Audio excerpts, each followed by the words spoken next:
All right. So I think Jim Wait, had like an itinerary.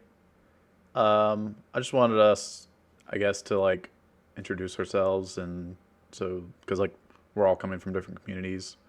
I mean, a little bit of the same because most of us, or I mean, three of us are from D2, so but some of us specialized in PD2, some of us specialized in speedrunning or hybrid.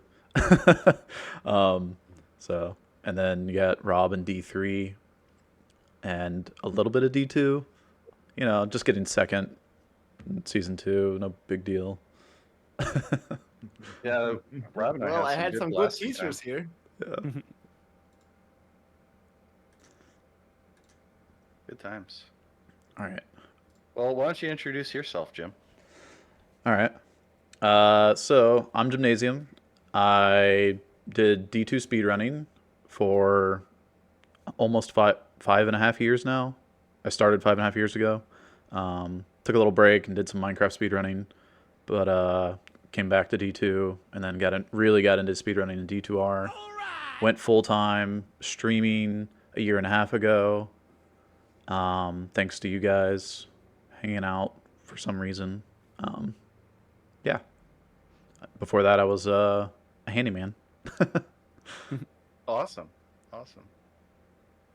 Lucky. How about Yeah, you? yeah. So I'm lucky. I've had the pleasure of meeting everyone on this call through Diablo in one way or another, whether it's speedrunning or Rob, whatever you call our 99 grinds in Diablo 2.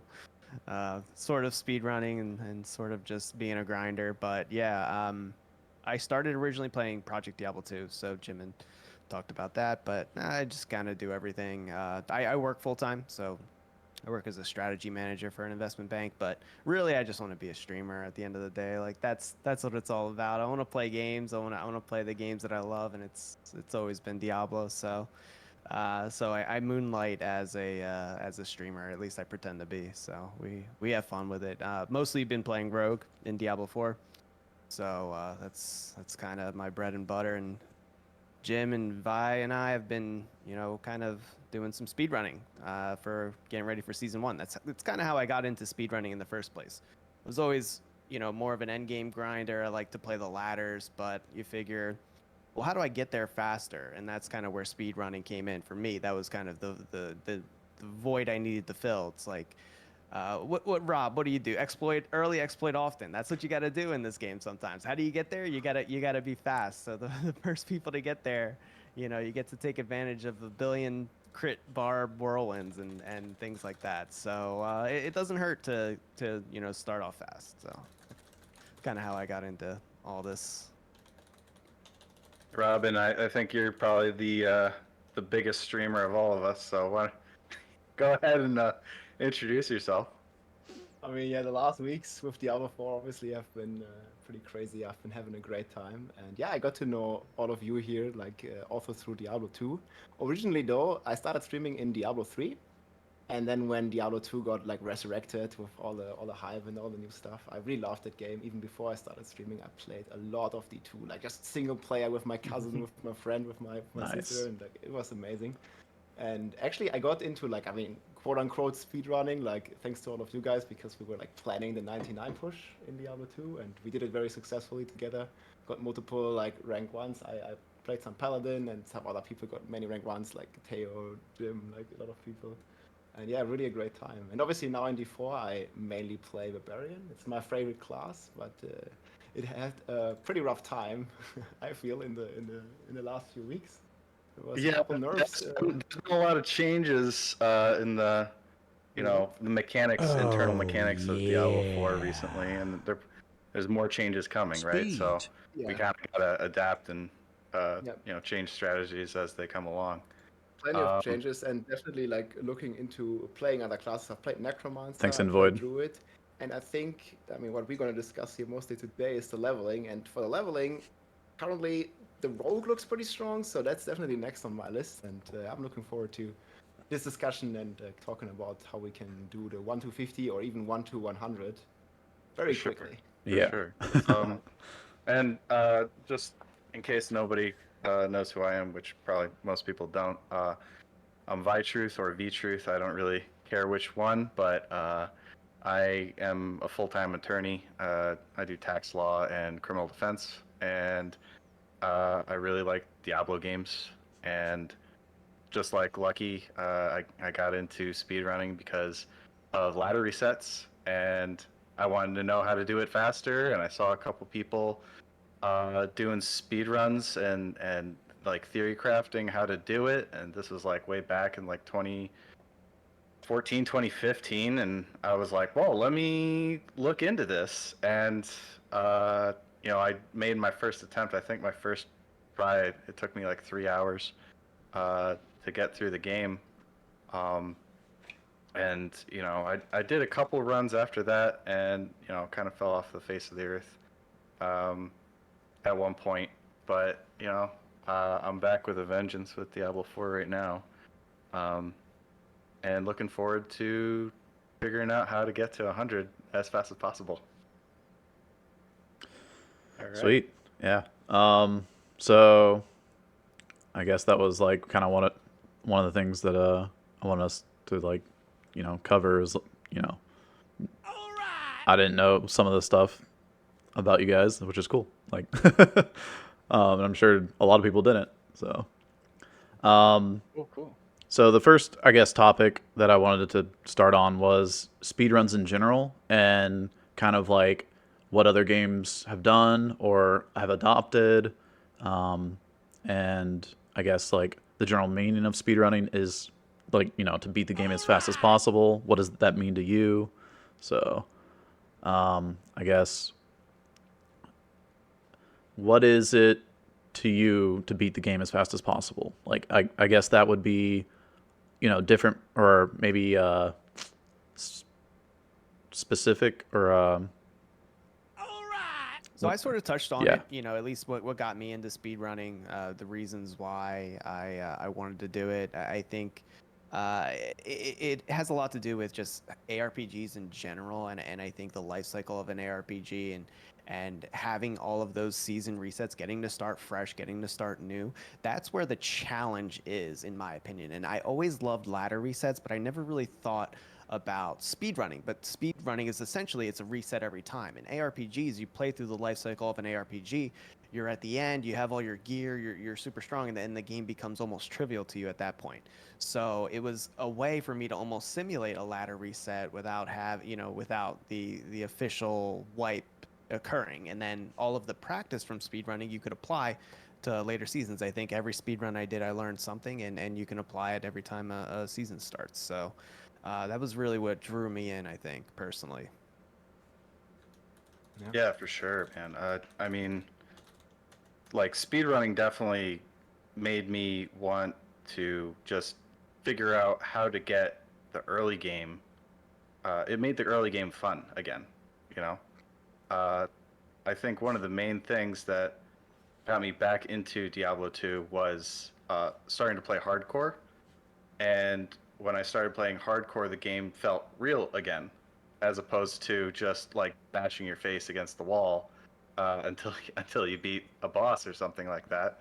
And then speedrunning added like a whole nother challenge, and it just made the journey exciting, as opposed to just something that happens. Yeah. You actually consider what's going on in front of you as it happens. Yeah, for me, it's just like what brings me the most joy in video games, the most fun is just, like spend my time as efficient or as effective as I can. Mm. That's not only like from the fresh start, but also like in the end game of games, and obviously like to get there as fast as possible. For me, it really started with the D3 seasons, like where we always planned like a four-man group, like together with all the different setups, just to sort of like min-max the time to hit the end game, to hit the max level, but then also to go from there and hit the highest greater rift that it was in D3, like 150.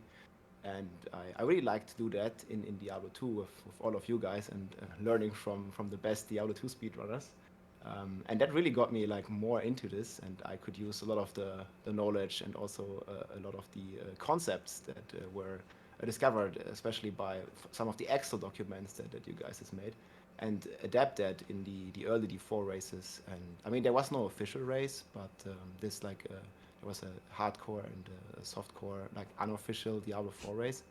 And those strategies really helped out a lot there, and I think will really help out for season 1.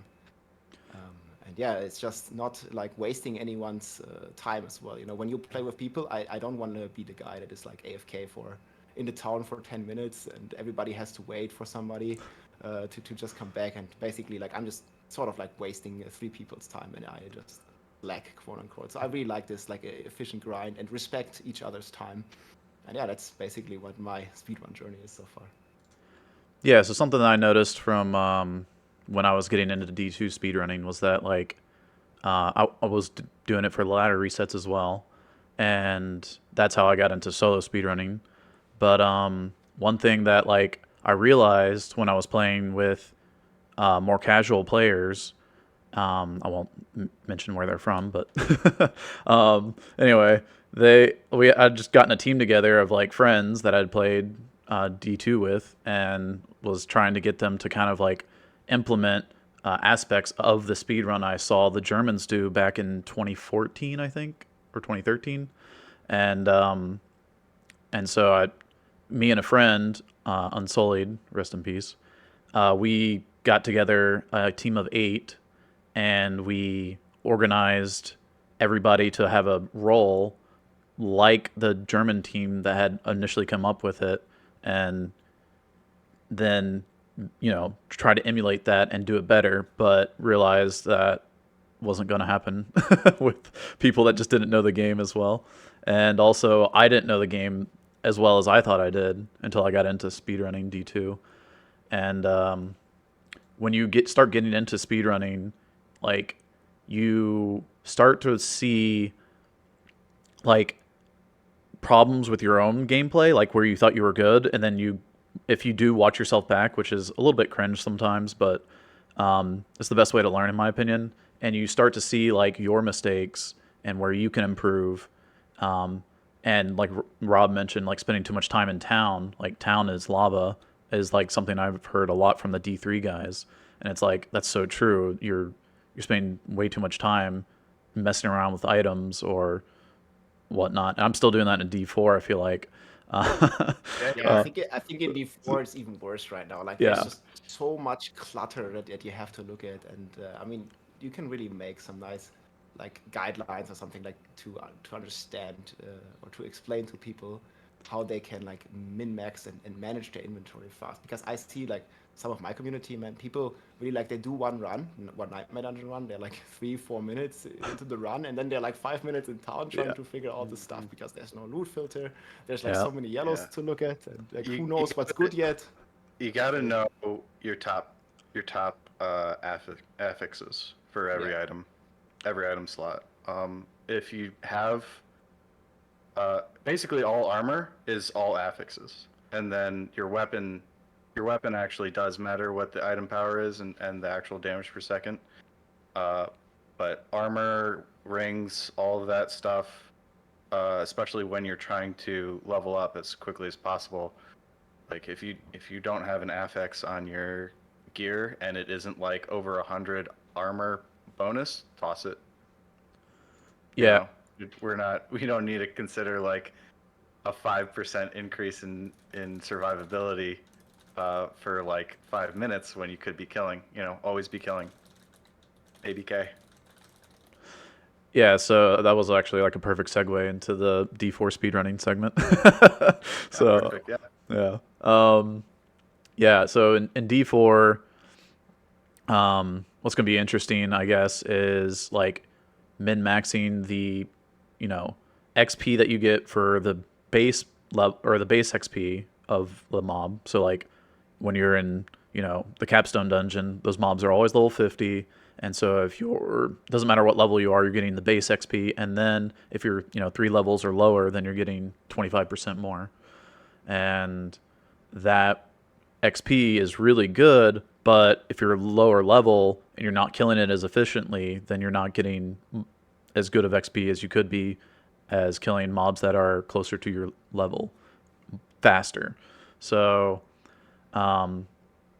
yeah, when we were looking at that, it's like, okay, we can kill mobs that are higher level than us, but we don't want to be going too far beyond 3 levels. Otherwise, you start really falling off on damage output versus, well, also and survivability because, like, if you're dead, you're doing no damage. So, but yeah, I mean, the damage output versus like the kill speed and um, and how long it's taking. So, um, yeah, I think we've kind of come up with a pretty good balance or a good route for balancing that out.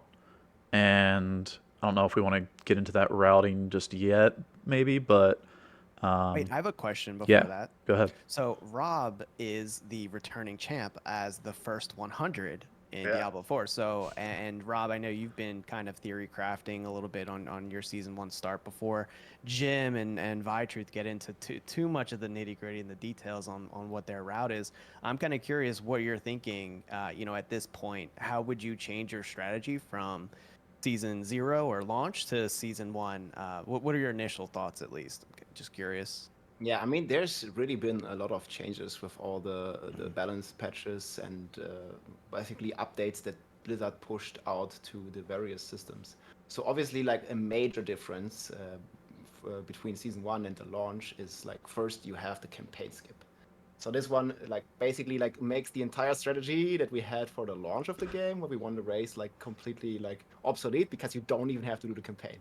So you can like you have your mount from the start, you instantly start in Kyoto shot, you have the waypoints of the main cities unlocked, so you're not forced to do the fractured peaks, that you can do anything in the open world. So I don't really know, like I mean I think that's where you guys come in, like what dungeons are the most effective to run early on, or what quests to do, like side quests or something. And then obviously we have the season theme, the season of the Malignant, in the footage that Blizzard has shown. I think there was very low level characters already that were sort of like interacting with the season mechanics. So and these hearts look very strong. And if you can use these like from early levels, this might increase the speed exponentially. Then third, we have the battle pass. There's going to be certain rewards in the battle pass, and one of those rewards is a 4% XP bonus. I think it stacks up to 4 times. So you can probably have like or 3%. I don't know. You can have like 12% XP bonus or something in the end. And then obviously we have to see if this one is additive or multiplicative with like the Torment 3 and Torment 4 bonus multipliers. But that could be a really huge impact as well. And then, I mean, on top of that, obviously the entire like class balance changed. There's been lots of nerfs, lots of buffs to all the different classes. A lot of that, Especially, yeah, especially like we have the renown system as well. So we're already going to start. It's probably the 5th point, already with all the renown unlocked. So we have at least I think 5 skill points already, and you have the second skill points half done. Like you have like 2.5 renowns on all the regions. So you're gonna have a tremendous power boost. On top of that, you have more stats from the altars of Lilith. That's also changing the entire early game. Like before, Barbarian and Druid, I think they're still weaker than the other classes, but at least the start is very quickly for all the classes. And I think this is going to be a very fast race. And then the final and 6th change is probably the Nightmare Dungeon XP buff. I mean, we got like about double the XP now from Nightmare Dungeons. And I mean, that's just gonna like, save another 10 hours at the end. So I'm thinking like early estimates. I was thinking like, maybe in a perfect run, you can do 20 hours to level 100. But more realistically, I think with like town time and, everything that's going on, I think like about 24 hours, sub 24 hours would be a very nice time to reach. And 20 hours would be the theoretical possible, at least from my early calculations. Are these calculations taking into effect that you're going to be needing to like be upgrading your gear to be able to output this kind of damage? Yeah, I mean, it's definitely a very optimized, like theoretical approach. I think like the 24, 25 hour mark is the realistic mark. Like 20 hours is like maybe theoretical if you get like super lucky. Obviously, like there's a lot of RNG, right? Let's say you're starting a druid. I mean, if you get Tempest Roar, you're gonna fly to 100 no matter what. But Yeah. you can't in a speed run, like you can't rely on getting it. It's like similar to in D2, man. Sometimes you get that M rune, I think, to get your spirit in normal, and lots of times you don't get it. And I think like your like consistent strategy is like not to rely on the spirit rune word in D2. But yeah, obviously in D4, maybe we'll figure something like that out as well, where some of the loot could be like a very high chance of obtaining it, or some strategies like upgrading your gems for the M rune and stuff. I'm very excited for this. So I don't think we can really target farm like the uniques that are necessary for some of these classes to really take off. But there are, I think, some strategies in order to obtain some equipment that will be periodic upgrades Yeah, and throughout. again, I have not like looked into it a lot because I was like mainly testing endgame these past weeks. Again, I looked a lot into the leveling stuff, but this was the old meta, the old strategy for launch, and like all the points that I just made, like it's just gonna be a completely different meta. And yeah, I think you guys did some very in-depth testing already. Obviously, like it will always be improved even further by the community and by speedrunning community. So it's just really exciting to hear what you guys figured out so far. Well, And we've the type done strategies. Yeah, so we've done like we've only done I think one season start test, but we've done like multiple speed runs. And the difference I guess between the two is like in speedrunning, at least on speedrun.com, the way they have it is you can use all 10 skill points at the start, and at the start of the season it looks like you're only be starting with 5 because of the way that, you know, having the altars of Lilith and exploration is going to be done. But you can eventually get those 10 skill points and get them pretty early on. But yeah, so starting with 10 skill points is a pretty massive thing. Then for speedrunning, you can't use the codex until you're level 25, whereas you could finish a dungeon for a specific class in this season, get their aspect early on before 25, and then they can just start blasting. And you can unlock, you know, multiple dungeons for for your various classes in your team.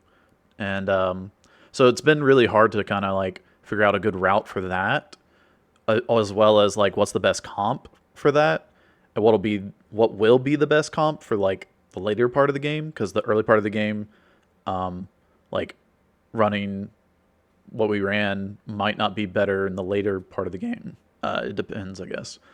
But yeah, it's a lot of like just, I guess, going over and over again, like what should we be doing for speedruns versus what we should be doing for season starts.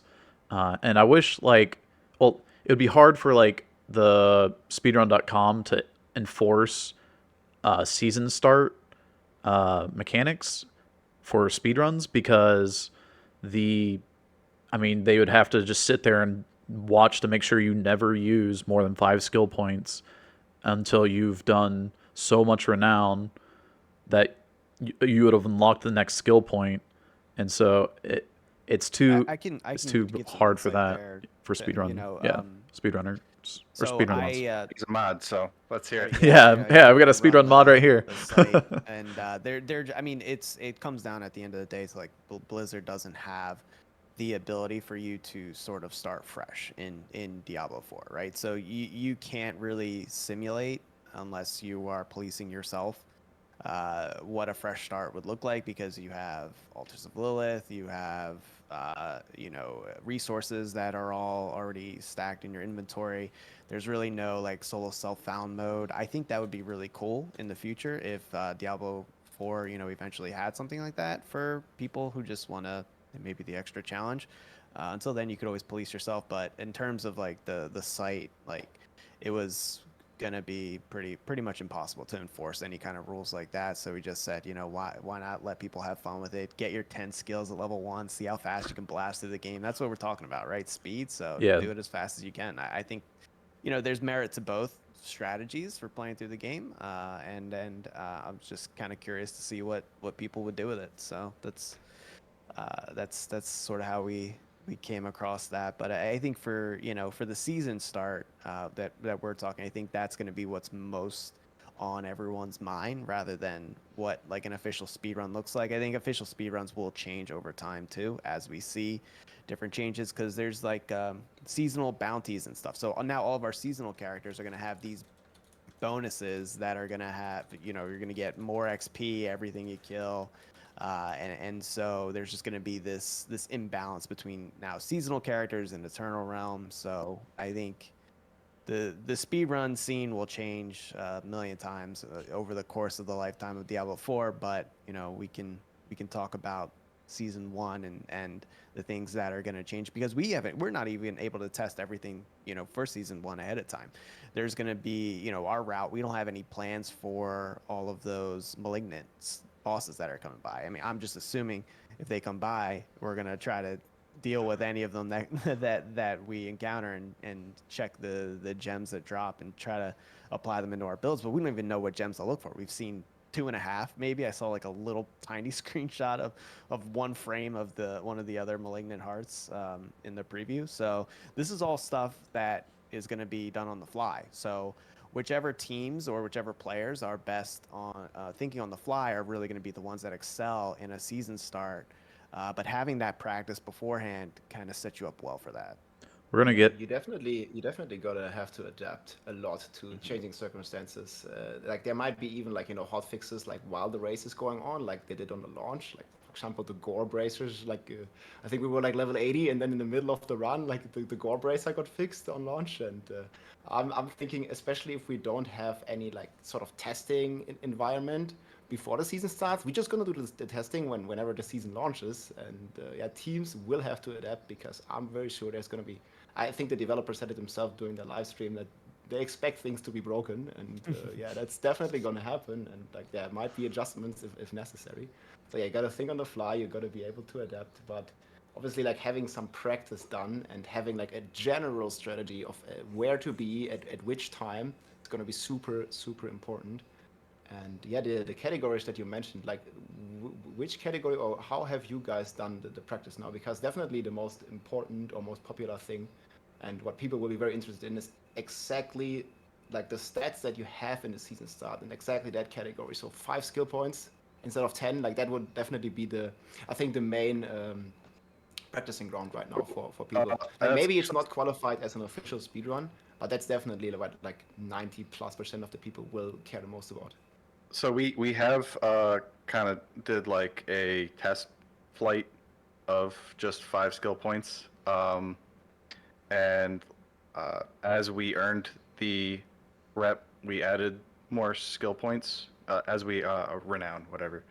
But at season launch, it could be very different, because as it is right now, renown you get experience.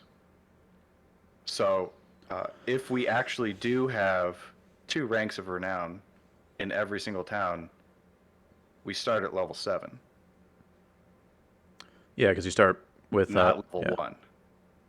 Yeah, you're gonna start with 2,000 and 5,000. 5,000 experience that you start off with.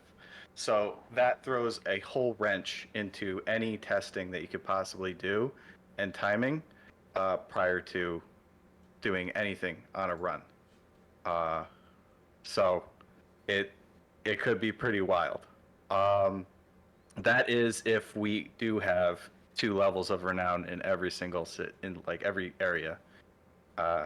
We don't know for certain how it's going to play out, if there's going to be any adjustments, if the devs are going to adjust the experience bonus. But the first rank is 2,000, the second rank is 5,000. That adds up to 35k experience for everyone right off the bat by clicking claim on your map, right?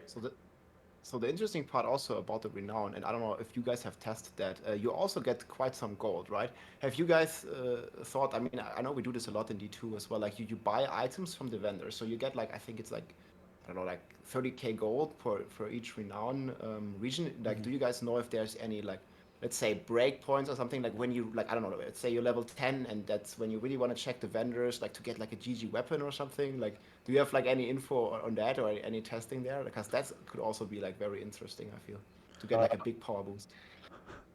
We don't have the breakpoints figured out for the vendors yet, as far as I have seen.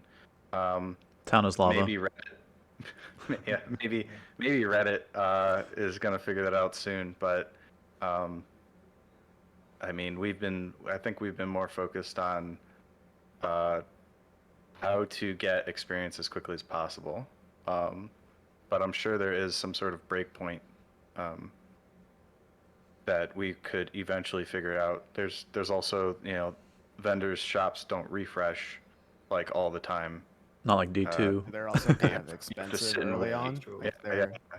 they're sort of outrageously expensive. Oh, yeah. You know, a lot of the time we're playing with gold pools that already are in the millions, and we're not tracking every piece of gold that we pick up in the speed runs. But a lot of that stuff is, I think, the minimum 10K for like a blue early on, and unless you're selling, which I don't really think it's beneficial to sell. Or like um, I like salvaging early on personally. So you find so many drops just as we're playing. Like the strategy revolves a lot around grouping up huge mobs, doing events, and you know, I don't want to talk too much about it because these guys know it better than me. But items don't really seem to be an issue. But it's a cool idea to think of, you know, with the shop refreshing, but and the breakpoints there. But more often than not, it almost seems like it's looking for a needle in the haystack sometimes with Yeah, with true. those vendors, especially early and given the cost. Yeah. I just remember I noticed a lot, like on the first level playthrough on launch, that whenever you have a good weapon, like for your level, it's a really big impact. Because I remember like I did one blob playthrough, I think it was during the open beta or something, where I just didn't get like a two-handed mace, like I just didn't get it, and I was using like Hoda or something, and it felt so bad, like playing with my level 1 mace on level like 12 or something. So yeah, I think there could be something like that, but I definitely agree with the general sentiment, and that's what I've been doing as well. Like you basically salvage basically everything before, I mean, besides the items that you play, but you don't sell, you salvage, because you get the same materials that you need in the end game. But if you sell, you only get a fraction of the gold that you would get if you would sell an item in end game. So I think basically, like for me at least right now, the best strategy is like basically salvage everything until you are in T4, and then you start selling because you're just gonna get way more value of the items and the gold in there. Yeah, you definitely need the materials early for sure. Like you're just never going to be able to upgrade anything if you don't have the materials. Applying aspects, yeah, because I think early on, like the lowest level or the lowest amount of veiled crystal you need is 5, I believe. We, I think that's so. I think that's where maybe it's 4 if you're like level 1, but we never get an aspect at level 1. I haven't looked at it anyway, because you have to get a rare item and anyway. So yeah. Okay, so the other thing is the hardcore versus softcore discussion of these routing situations. Now, we've only been routing for softcore because we've been pushing as fast as possible. I think we're all going softcore. Jim. But like, I guess that's the I guess debate is like, why aren't you doing this on hardcore? I see that a lot, or asking like, are you going to do a hardcore speed run? And it's like, well, we would have to come up with a completely, oh, not completely different, but we'd have to change a few things because of how risky some of the situations we put ourselves in on this softcore speedrun. And I think the safety issue for hardcore, I'm not sure. Like, I'm not sure how often you get the scrolls of escape and the elixirs and all of that. Well, the elixirs you make, Okay. Scrolls of Escape, are a random drop, and I've done like hardcore walks, I guess, not really runs, but walks. I've gotten to 46 and never received a Scroll of Escape. Where other times I got it almost as soon as I turned 20, right? So they start dropping at 20, and it is pretty random. So it's hardcore is its own animal for sure. Yeah.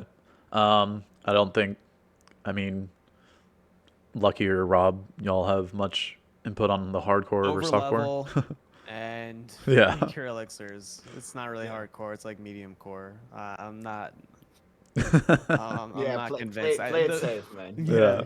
This Over is like, level and you'll be fine. Like it's really, you're not gonna get caught off guard if you're staying over leveled. In the softcore speed runs, we push the limits, right? We're trying to get into tier 3 as soon as possible. So you're gonna see us in Cathedral Light at level 35. It's just, I don't recommend doing that if you're on hardcore. You know, play man, it that safe. level That up. sounds amazing, dude. This is how Yeah. I love to play the game as well, man. High risk, Yeah, high this is reward. Yeah. But, like, I exactly. mean, like if you die, then just get back up and go again. Like, you know?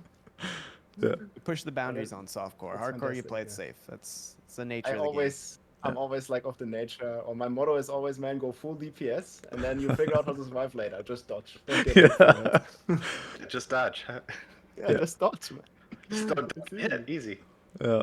But yeah, I One mean hit. that's like it just feels way more fun for me to play like that, you know, like having like high damage and like you really need to be careful where you're standing in. I think that's just such a more interesting playstyle than just standing in the back, like constantly worried if like one arrow is gonna hit you. Like, man, I don't care. I go into the fray, I jump into the fray or leap into the fray on my barb, and then I start killing stuff with like high DPS. And well, I'm worried about the surviving later, you know. Yeah. That's how I like to play the game. That what feels good to me. So I don't like this, like, you know, very defensive playstyle. Obviously, this could be a lot of strategizing and everything as well, like in the Nightmare Dungeon 100s or something. But I really like, you know, the grind, the blast, like when you have a fast-paced playstyle, like with high DPS, high utility. And, well, you have to give up some defensive to obtain that. And I much prefer that. Yeah. I think those are some good points. Obviously, like because we're pushing the limits, we're going to be dying, and in hardcore, you don't take those risks. Is how I see it. There's no real risk taking you do on hardcore, and that's why I don't find it as fun or as enjoyable. For speedrunning, you would still take those risks, I think, and would just like because it's a speedrun, you're done with the character after you're done with the speedrun anyway. So, but for like season start and pushing all the way to 100, you're not really speed running there. You're taking your time, getting through the game. I don't know how So much taking time you really need to do. mhm. You just level slightly higher than 35, Yeah. right? I mean, I was kind of like a lore Andy on season 0 launch, right? And I was like taking my time watching every single cutscene and everything like that, really enjoying myself. Um, but after I was done with the storyline, I was just like, well, let's just push. And I walked into the capstone like mid 40s for tier 3. Walked through tier 3 was fine. Pushed tier 4 at around 65. Felt fine. And I walked into a dungeon at 68 and got telestomped because I didn't have a death evasion potion going because I didn't sit around and farm them out. And that's like, after that, I was just playing angry on hardcore until I finally made it to 100. It's not, it's as slow as you want to make it. I think you can play pretty aggressive on hardcore still. It doesn't hardcore doesn't mean play safe always. It means like calculated risks. I mean, especially if you want to win the race, like you definitely gotta, like on hardcore, you definitely gotta be taking some risks. Yeah, And I mean, there might be like the Uber Lilith race as well, and I mean that's full of risks in yeah, there. for And sure. there's gonna be some guy that just gets like that is either a giga chat or just gets lucky and well beats her like very early on, I think. And it's gonna be fun to see because we're gonna see many corpses on the way. Oh yeah. Yeah. Oh yeah. Curious what race they have in store for us. Yeah, exactly. They'll be. I mean, they do want to incentivize people playing their new season, so I feel like they are going to probably do something like maybe like they did for the Lilith statue, but in a different way. Yeah, that would be cool. I mean, like I guess we have kind of official confirmation that we're gonna like see leaderboards like earliest next year. That's a bit of a bummer, but I mean they're gonna do it properly, I guess, and maybe they're gonna have like what you mentioned here, some like more like not really like in game, but like maybe a statue or some rewards, like for the first people to just incentivize people to play the game, to have some fun, to compete a bit, and yeah, I loved that. Like that was an amazing thing with the hardcore strategy, and then even all the community like coming together and creating like an unofficial race or leaderboard. I mean that's great to see. Yeah, what Blizzard lacks and the community picks up. So Yeah, there'll be something.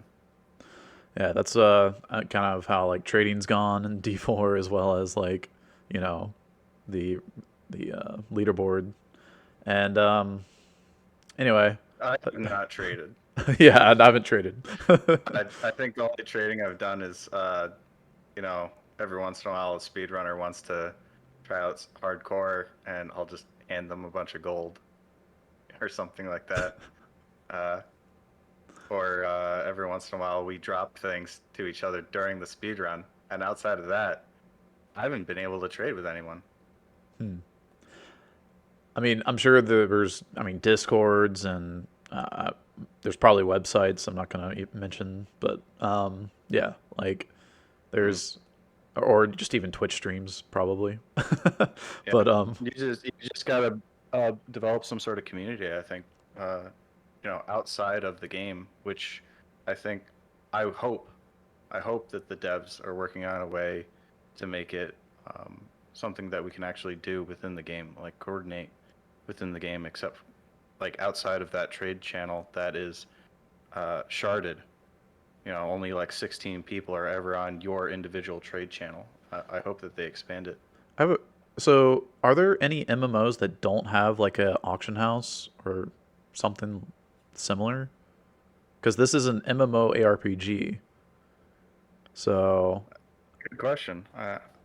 maybe chat knows out there, but if you have an MMO ARPG, I feel like for trading you should be having an auction house as well with like search functions to be able to look up, okay, this amulet, does it have cooldown reduction, movement speed, etc., right? And so you should be able to have these search functions for the item that you're looking for on the auction house. And I mean, Man, 100%, man. I felt that so crazy, making multiple characters and looking for items on these characters that are not my main. yeah, Trying to trade them. It's been a nightmare for the most part. But I mean, here we can already see the community is picking it up. Like they have like an awesome Discord server, like where you can. I mean, they make the best out of it at least. Like there is some sort of filter system. Obviously, like it could be way better done like in the game directly because you don't have to go to like a third party like Discord.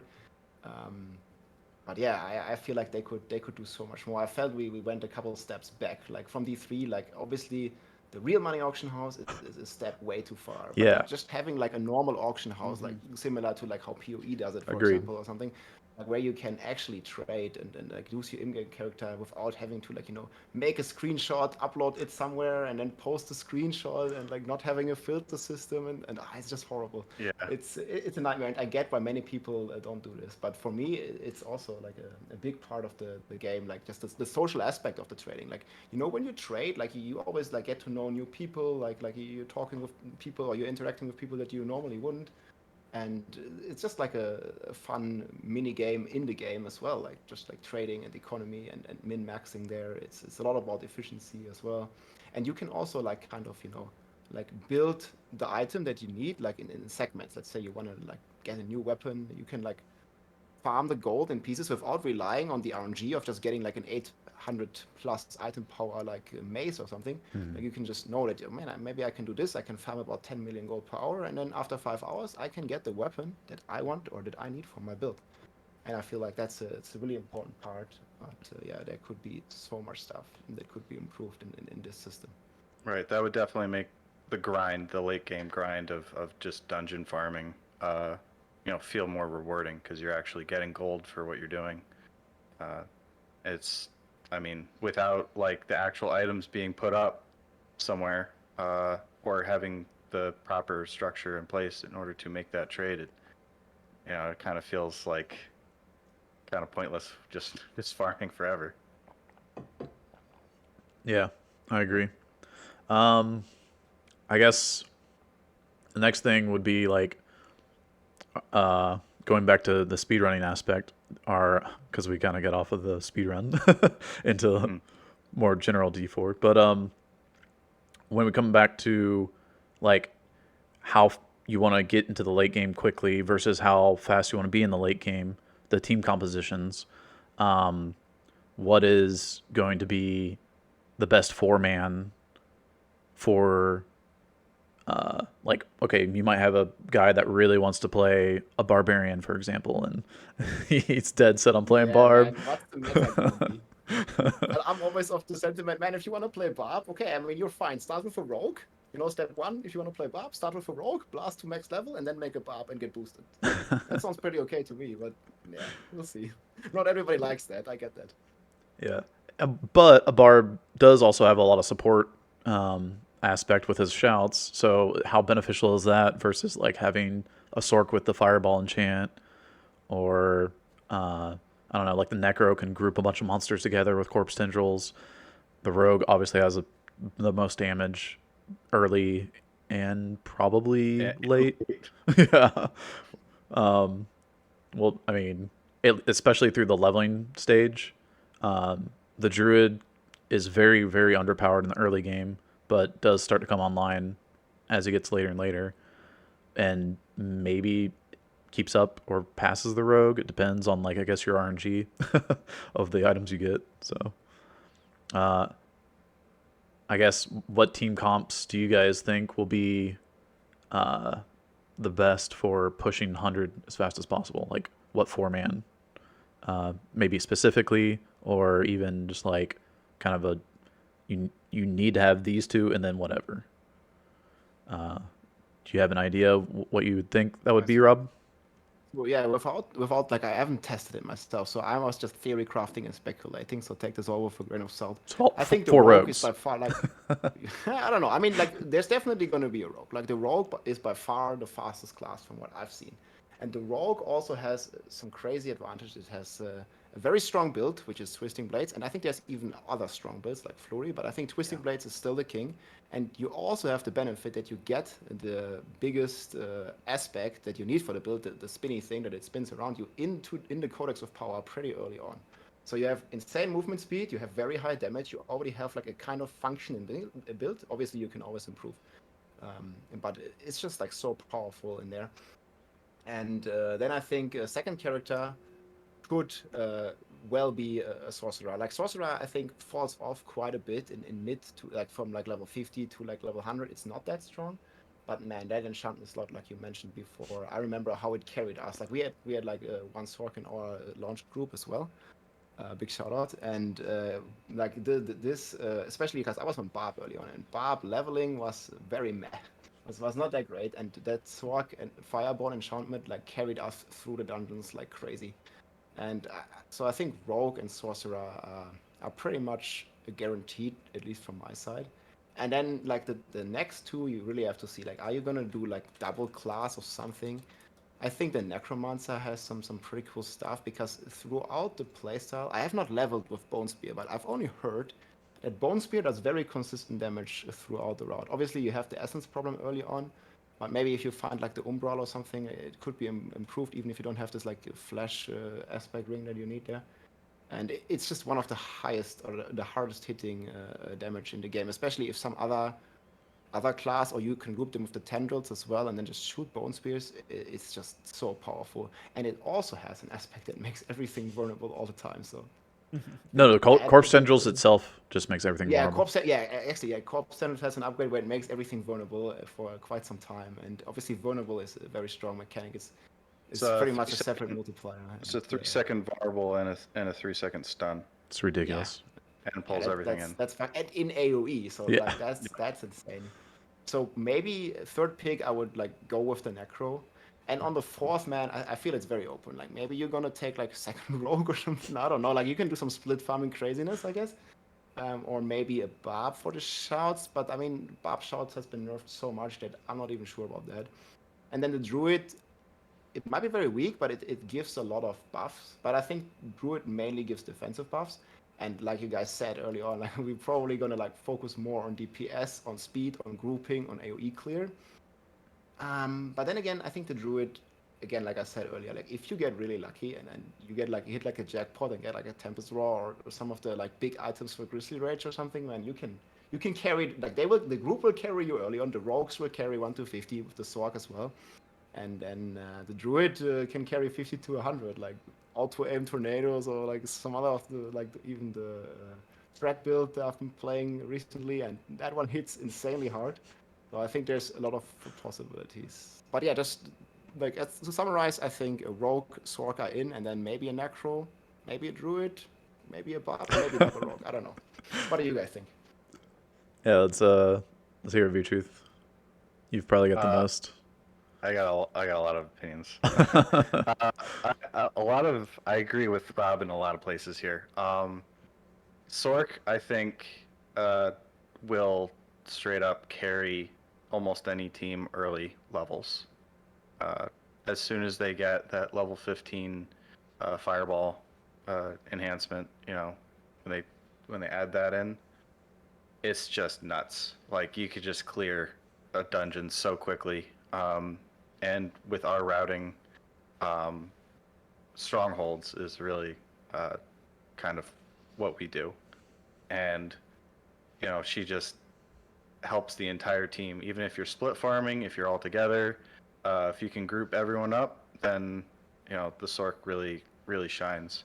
I'm a big fan of rogues early and late. I think that the Sork does fall off, but she's always good at farming. She may not be good at pushing the boss, other than applying CC.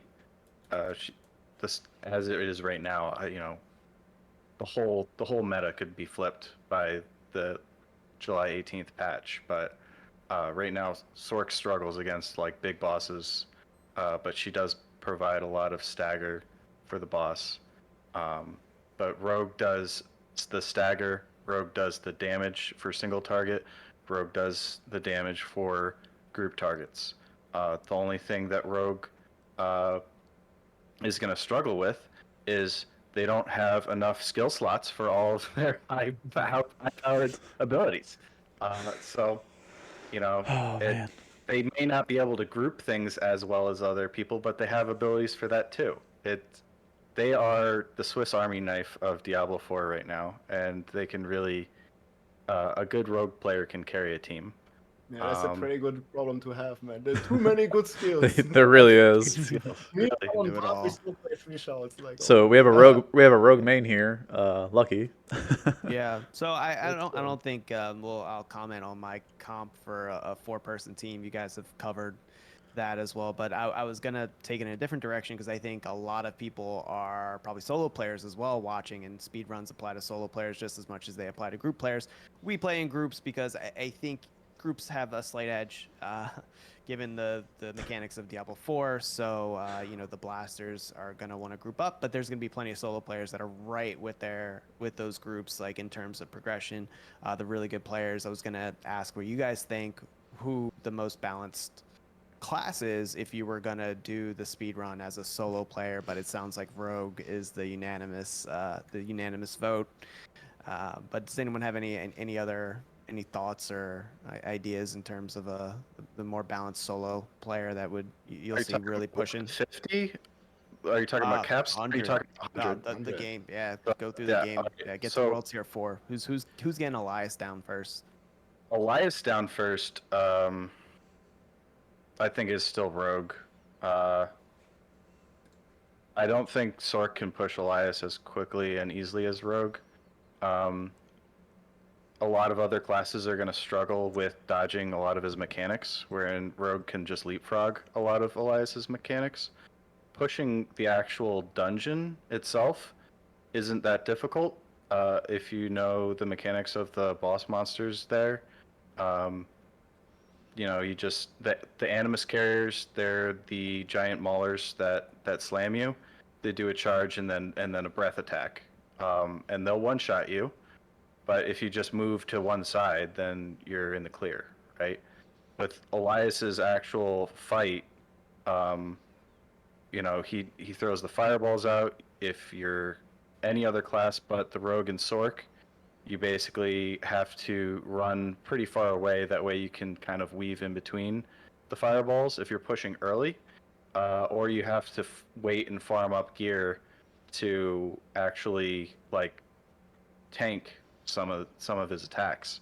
Um, it's really hard to bob and weave in between every little thing. I mean, I've tried to do it with super low gear and no movement speed on the Necro a couple times, and it's just you can't do it. You need movement speed, or you need to be able to tank something. Yeah, so the Necro does put out probably similar damage as the Rogue, but without the mobility. And when it comes to, pushing on softcore, we're dodging a lot of attacks with our mobility. So if you get like multi charges on your boots for your evade and movement speed on amulet and boots, then the Necro has like a better shot at like pushing that earlier, with good mechanics.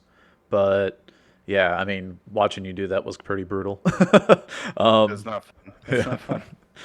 yeah, and So, go ahead. oh yeah, and then so for solo pushing, yeah, the rogue sure, but like after that, I would say Sork will get to the first capstone, but I think Necro might be right behind her and pass her on the World Tier 4 capstone. I agree. Um, I think Necro will pass Sork around that time. yeah, because the speed of the clear speed of Necro will just overtake Sork at that point. Um, and then and that's just because her aspects out of the codex are not as powerful, pretty much. The Necro can target farm a few dungeons and be super powerful, whereas the Sork, even with all of her aspects, is just lacking, I feel, from the codex aspects. She really needs some of the ones that are not there. Just like the Druid with like Pulverized Shockwave or Shred, but that's way later. Druid really takes off when they're in tier 4.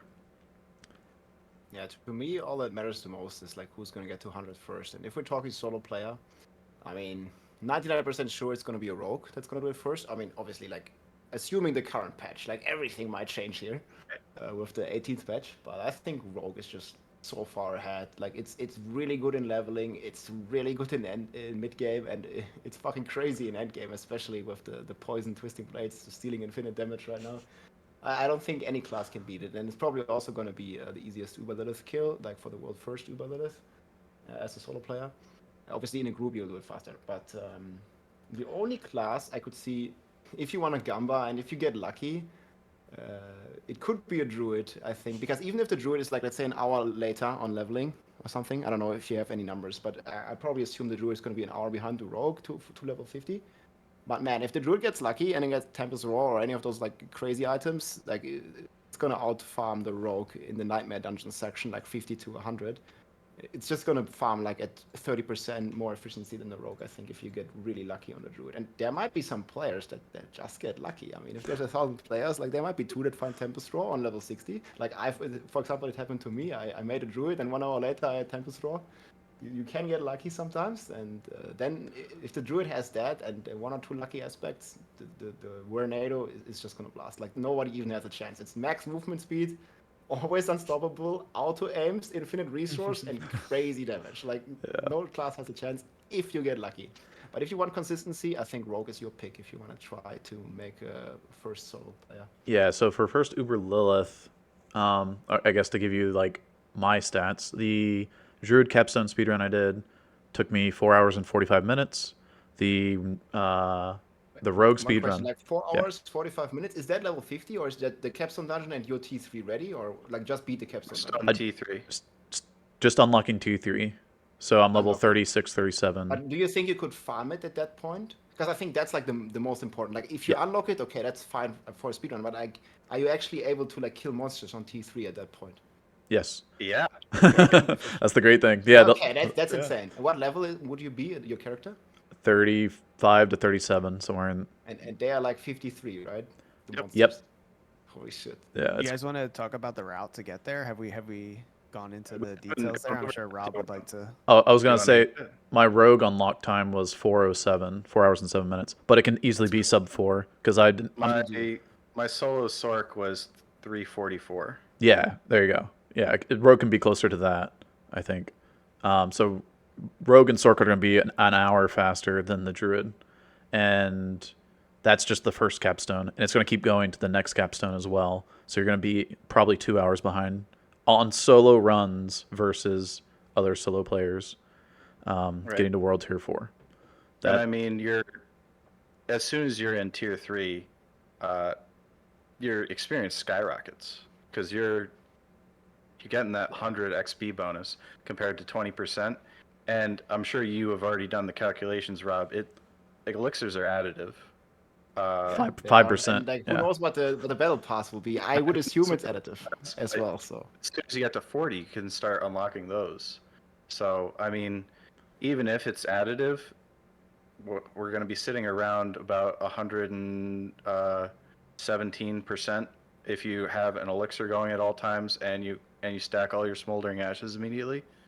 You're going to be able to blast pretty quick compared to somebody that's sitting in tier 2 trying to farm up in order to take on the capstone. Yeah, you get double the XP they're getting, essentially. yeah, More. that's There's exactly more what we mods. tried on launch as well. Like, just get to tier 3 as fast as possible, because you also get sacred items, of course. And I think, do you guys know what was the level again to wear a sacred item? Because that's also a really important breakpoint, right? When you get your sacred weapon. 35 is the lowest you can get a sacred item on.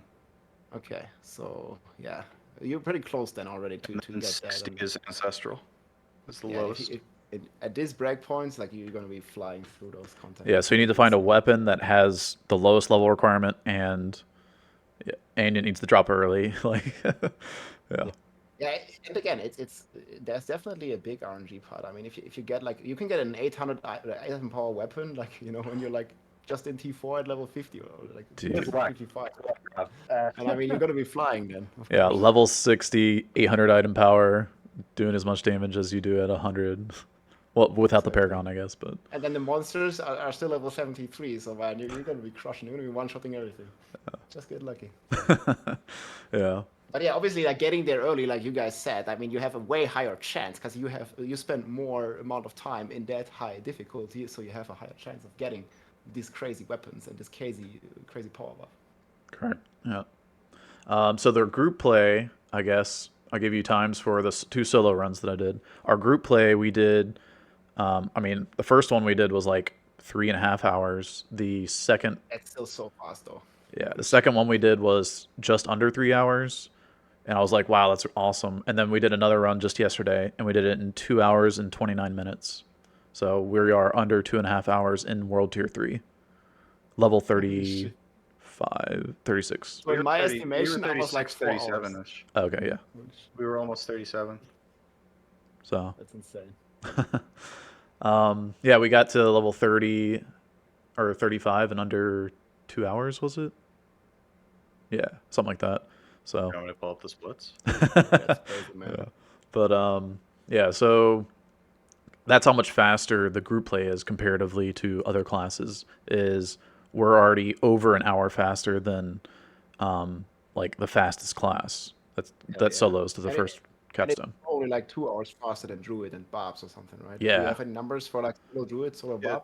Well, we're waiting for our bar player to actually do a capstone run solo. What are the Barbs doing, man? He's started them. He just he's has on decided- vacation. Yeah.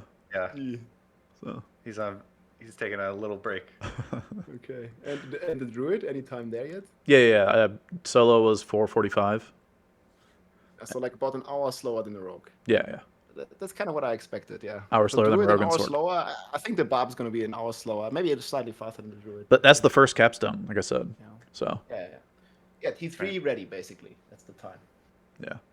And Yeah, I mean, that's what matters. Like, it doesn't matter. I mean, your level obviously matters for the items to wear, so you want to be as high as possible if you can. But all it is, like, in T3, you're gonna fly anyways. I think Necro will be pretty similar to the Rogue and Sork, but just a little bit slower without the mobility. If you don't get move speed, then yeah. If you get move speed, then he could probably compete, but you have to get it early. My necro time right now is 3:55 for tier 3, Yeah. which is It's pretty very close. to the Rogue, man. Holy shit. It is. Yeah. What would you Yep. do? Like, let's say we summarize it for the viewers for 1 second. Like, S tier is Rogue. Would you put the Necro like in there in S tier with the Rogue, like very similar? I put him in A. He can't. Okay, so he S tier is early Rogue. level can't compete. And then killing speed, he can't compete. You melt the curator. You just straight up melt him as the rogue. Yeah. Okay. So Even Rogue's the with- best. Then it's Necro. I Like solo think player? I think Sork's faster than Necro early, Sork's even but faster, if we're okay. talking about pushing to 100, I think Necro Yeah. outscales the Sork roughly late tier 3. Okay. That's some good insights. Yeah. All right. I don't know if you have anything you want to put in there, Lucky, or we just keep talking up your class. I don't know. Yeah. Yeah, you guys can talk about Rogue all you want. And everyone's finding out all this stuff about Rogue that I've known for a long time. It's nice Yeah, to share it. Rocky's been trying to tell us the entire time. Why are you bothering with other Like, why, classes? why aren't we playing 4 rogues? What's going on, guys? Yeah. Wait, so we didn't touch on that. Like, I mean, like, what do you guys like think? Like, do you think like for the Oh, composition, like, would you double some of the classes? Like, for example, the strong classes, like the rogue. Like, do you think that's a? I mean, it's definitely a possibility. But like, what's your take? Like, do you think that's actually better than having a druid in there or something? The 229 run where we got basically a half-hour PB on the same That's content we were getting, the T3 was a double rogue run. The thing about rogue is everyone was talking about, the problem with rogue is that you only have access to 6 skills. When you run 2 rogues, you don't have to have the rogues be the same either. You know, they Yeah. can maintain the good Synergy. damage, but one could go with a bunch of CC. You know, or say like Jim when we were playing, he was on the other rogue and he dropped the Twisting Blades aspect super early, and he was able to just proc into Twisting Blades. I was running Penetrating Shot, blowing up packs. He was taking down the single targets, and they play so different, and you could cater each rogue to do a very specific task that I think doubling up on rogue is good. I joked when I said 4. I think the other classes bring a lot to the group, but I think doubling up on if you were to pick a class, I like rogue. I think you can do a lot with Necro too, and the area that Necro lacks is speed, but with a group, you kind of can just keep teleporting to everyone, or you end up, you know, being able to keep up more or less on Necro. And I think being in a group covers some of the weaknesses that Necro has when it's playing solo, kind of. So, and they also have a lot of sort of utility skills and tricks up their sleeves. I think that they could really benefit a group comp more than another rogue could necessarily. Like if we're talking about curses or something, which is not something that we've used so far in a run because we've only run one necro. But I think there's a lot that a necro could bring to a group comp if we ended up maybe trying more than one. But those are kind of my thoughts. So there's 2 rogues, 1 sword. What's the final class in that run? Was it yeah, it's Necro? Necro. Necro. 2 I'm rogues, an 1 I'm sword, a 1 Necro necro. main. I'm a Necro Andy. I Hey, love Necro. I love them too, Um, man. It's my second class probably after Rob. it's It's so really cool. much fun. You have so many interesting ways to play it. Um, even just playing Bone Spear spec, you know, there's multiple different ways that you can play it. Uh, and I mean, splintering is going to get nerfed. I don't think Bone Spear should get nerfed. I think splintering needs to be fixed. So Splintering's you play that spec like basically from the Splinter's start till the broken. end. Bone Spear is not. That's the thing. The actual aspect needs to get fixed. Um, but yeah, you play it. You're not going to have splintering early as a necro, but with grasping veins, you spec into supernatural bone spear. That way you can actually proc vulnerable on every target all the time. So the rogues can just be worried about dishing out their damage. I mean, they are using their vulnerables as well um, with their little dagger toss, basic puncture. Um, but at the same time, like you can't beat like just every single core ability is proccing vulnerable on a target. You may want to clarify early game a little bit there. I think every before 25. Yeah. Before 25 is early game. If until 25 you were basically, in my opinion, we have a route, and then post 25 is leveling. Even though we can get our aspects before then, I think pre 25 you need to level up, get stronger, and there is. I mean, we haven't talked about routing yet, but I think there's a pretty obvious route that will get you there faster than just spamming one dungeon.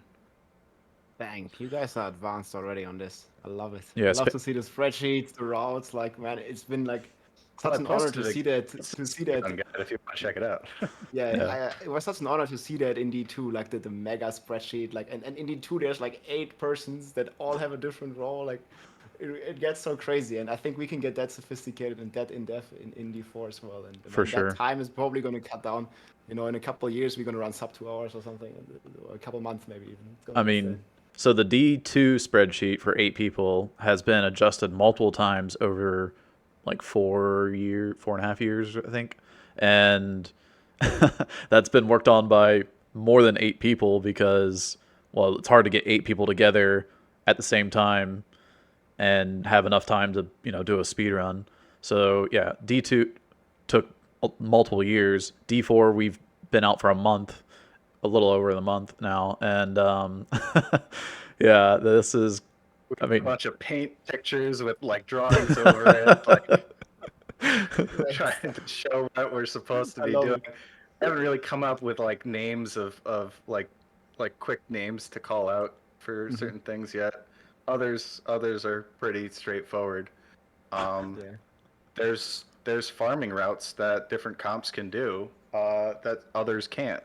But it's still, one more or less generic route that I think kind of creates a level of efficiency that can't be really replicated outside of that. Yeah, I mean, At I think it's least, just like really what you said earlier. Like, you can kind of adapt a lot of these strategies. I mean, it's still a Diablo game, and like, it's just the speedrun strategies that you adapt and the way of thinking about it, like how to efficiently do this segment, like how can I min max and stuff, and like all the learning experiences that you have from like speedrunning, especially in D2, like you can adapt so much to that into D4, and I feel like you guys are already on such a on such a route that you are like already like so much more efficient than a lot of other people out there, and it's just crazy to see. yeah, so I guess this comes back to the routing, and coming up for the season, the routing for that is going to definitely be different than the routing for speedruns, and you want to min max getting XP as well as getting the aspects for the classes in your party, and so if you're running, let's say double rogue, then you want to hit up Jalal's Vigil because that's the twisting blades aspect the rogues can get. And then if you're running Sork, I'm not sure what dungeon they get. Lost Archives. They Lost. need the Lost Archives. Well, they do Lost Archives for their specialization, yeah. But that's a Right. general aspect for everybody, which is actually really powerful, getting that barrier. And then Ice shards. They're yeah, Dead Man's Dredge. glacial, I think it's called. Is that it? I can't remember. I just click on it. Yeah, it's the It's ice. called- It's Ice Shards Cougs- Pierce, right? Cougs has us. Yeah. But yeah, I mean, there's that one for Sork. You got Ghoul Run Slums for the Necro. You got Belfry something for the Druid, and Halzar. But like these dungeons, they have minimum levels actually because they're in a minimum level zone. So you have to take that into account when you're routing this out. In the Druid's case, Halzar, I think the zone is level 35 or 40 or somewhere in there. And so you can't do that right off the rip. You can't get the Druid his aspect right off the beginning of the run. But you could do like the Sork, Dead Man's Dredge right off the rip because that is in Nevesk, I think. Or is that the waypoint? Yeah, down there somewhere. So just to maybe easier follow, like maybe we can walk through step by step. Like you make your fresh character, you ink your overshot. Like, what do you do first? Northwest towards Menestead. Yeah. There is a event that almost always spawns just northwest of Kyovashad. So this is a side quest event. No. Well, so you can pick up a side quest on. which Yeah, was I've seen gonna you guys have to do something like that in the run. So you guys think like side quests is a really like if they're on the way to your you main should objective? rating it. You should, when you plan out whatever your team comp is, where you need to go, try to plan out what side quests you're going to grab and actually do on the way. The easiest one I think that's pretty straightforward is just west of the waypoint. There is a quest. Um, Tithings. It's about, I think it's titled Tithings or something like that. Uh, you walk out of Kiowa Shed northwest. There's an event. You do the event. That way you can get like some experience, a chest drop, some obols, and then on the road to Menestead. I mean, it's I think 7-second little pit stop before you back on your horse and going. Uh, well, I guess you have to wait for the horse cooldown, but you know, it's you lose a couple seconds and then you get 20 renown. So I mean, it's not that huge, but you do get 1 to 2 veiled crystals, and that doesn't sound like a lot early.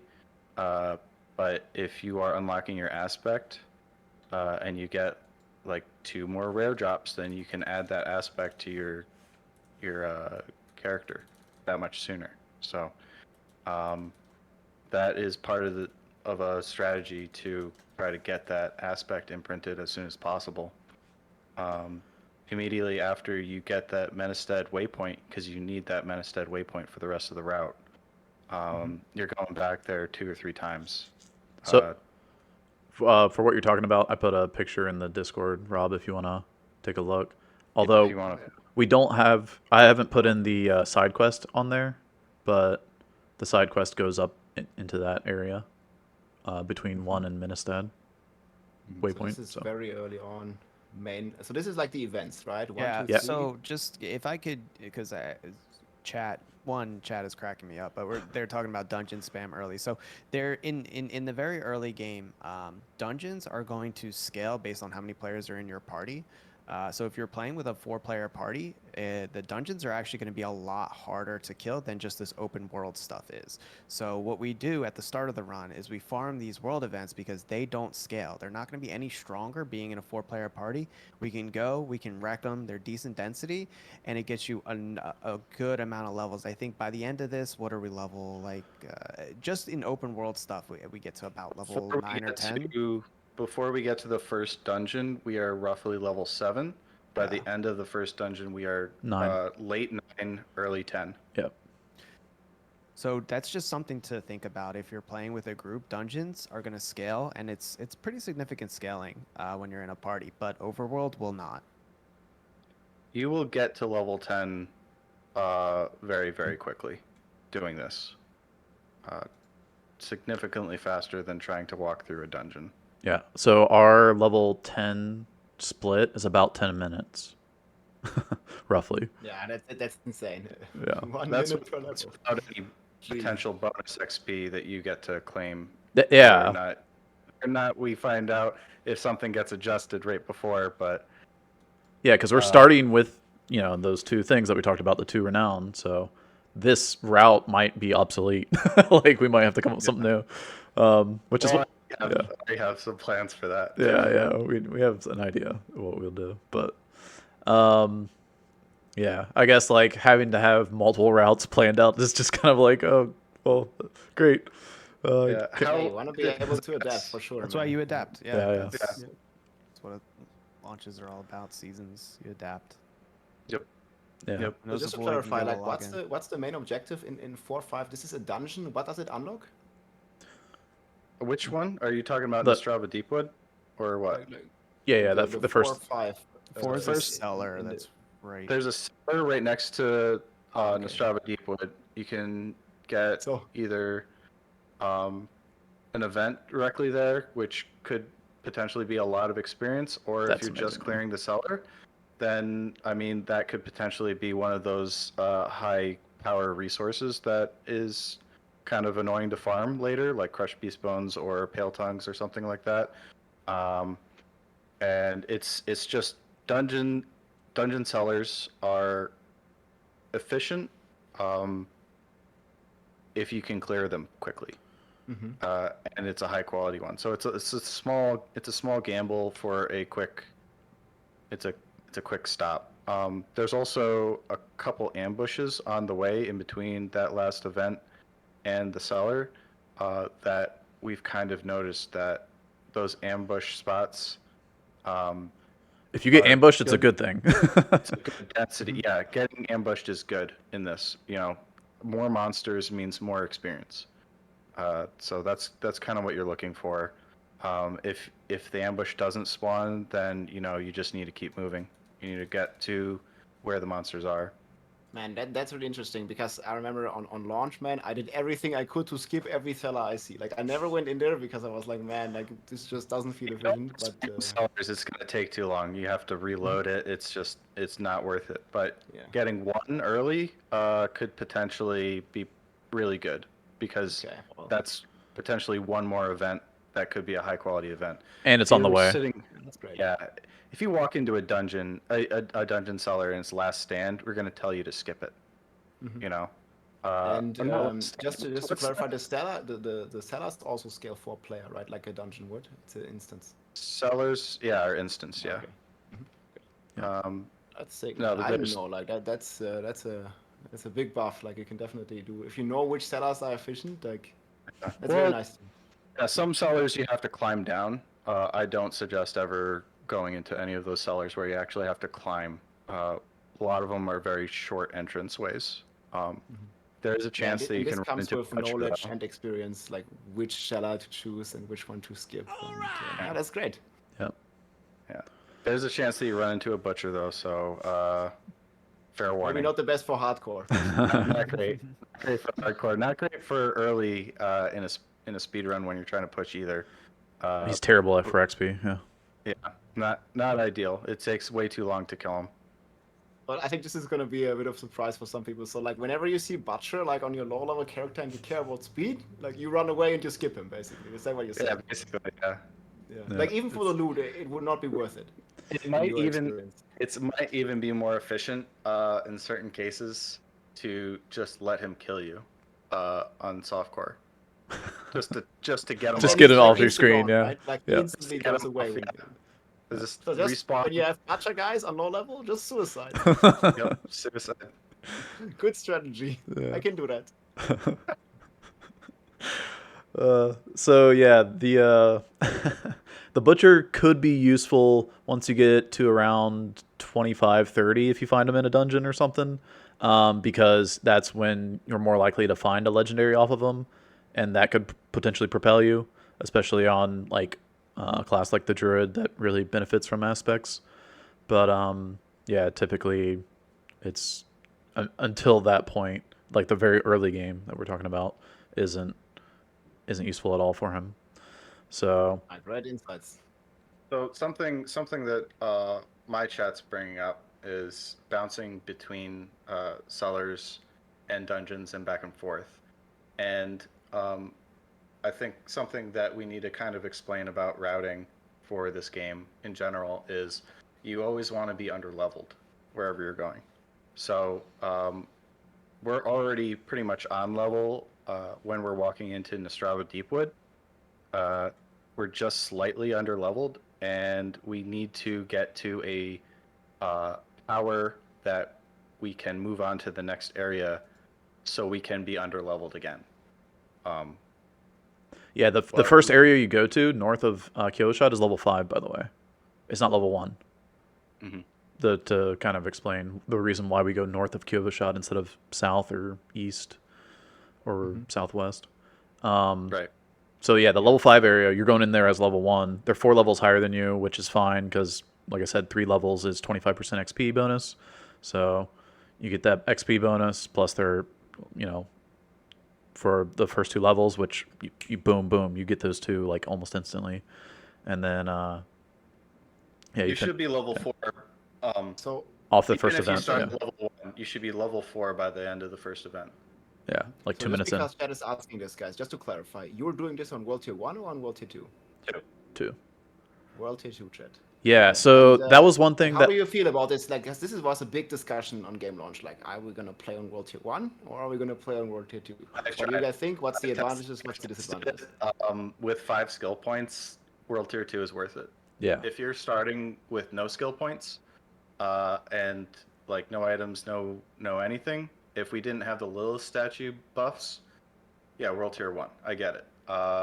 But because we have the Lilith statue buffs, which you should all collect, make sure you collect every single Lilith statue, and make sure you log into into your account with that character, and make sure that you get that first 5 skill points.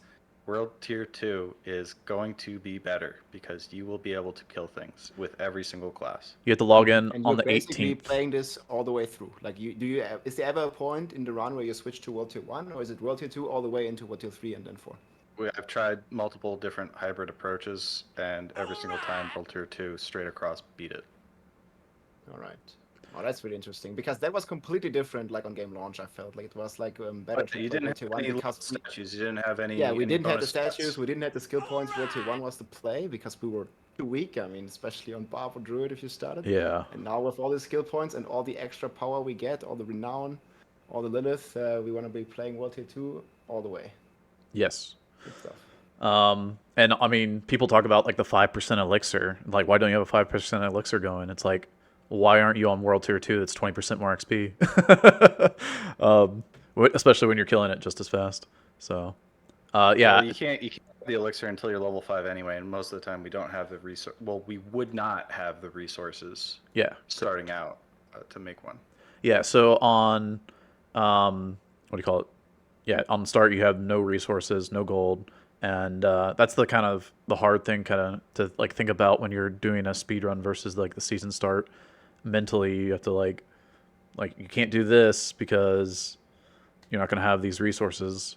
Like I can't shop these items because I'm not gonna have the gold, like we talked about. I don't have to worry about that, Jim. I basically don't have resources on softcore. Yeah, yeah.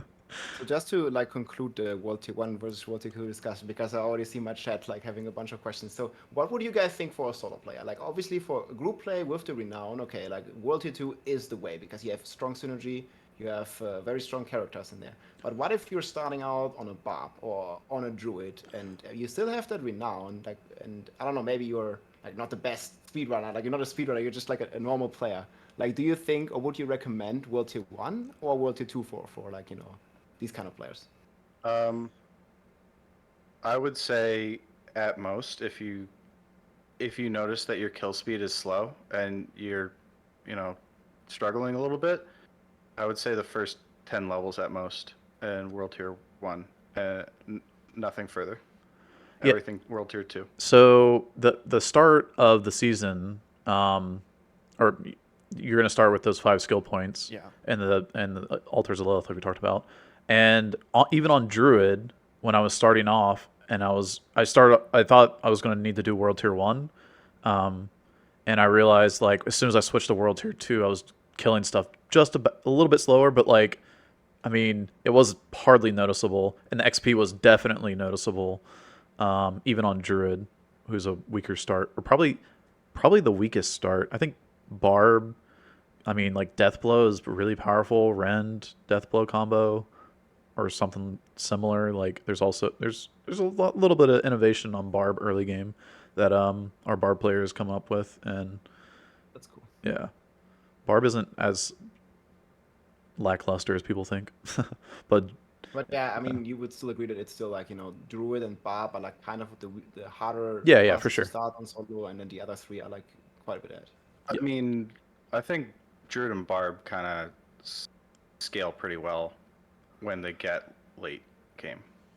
Yeah. Having a Druid or Barb on your team is good in general if you're trying to do the 100 push, because they provide a lot of things for you early, but even more so late. So the Barb has like a pull, kind of like the Necros, but in a direct, the chain crab. I forget what the name of it. Cone.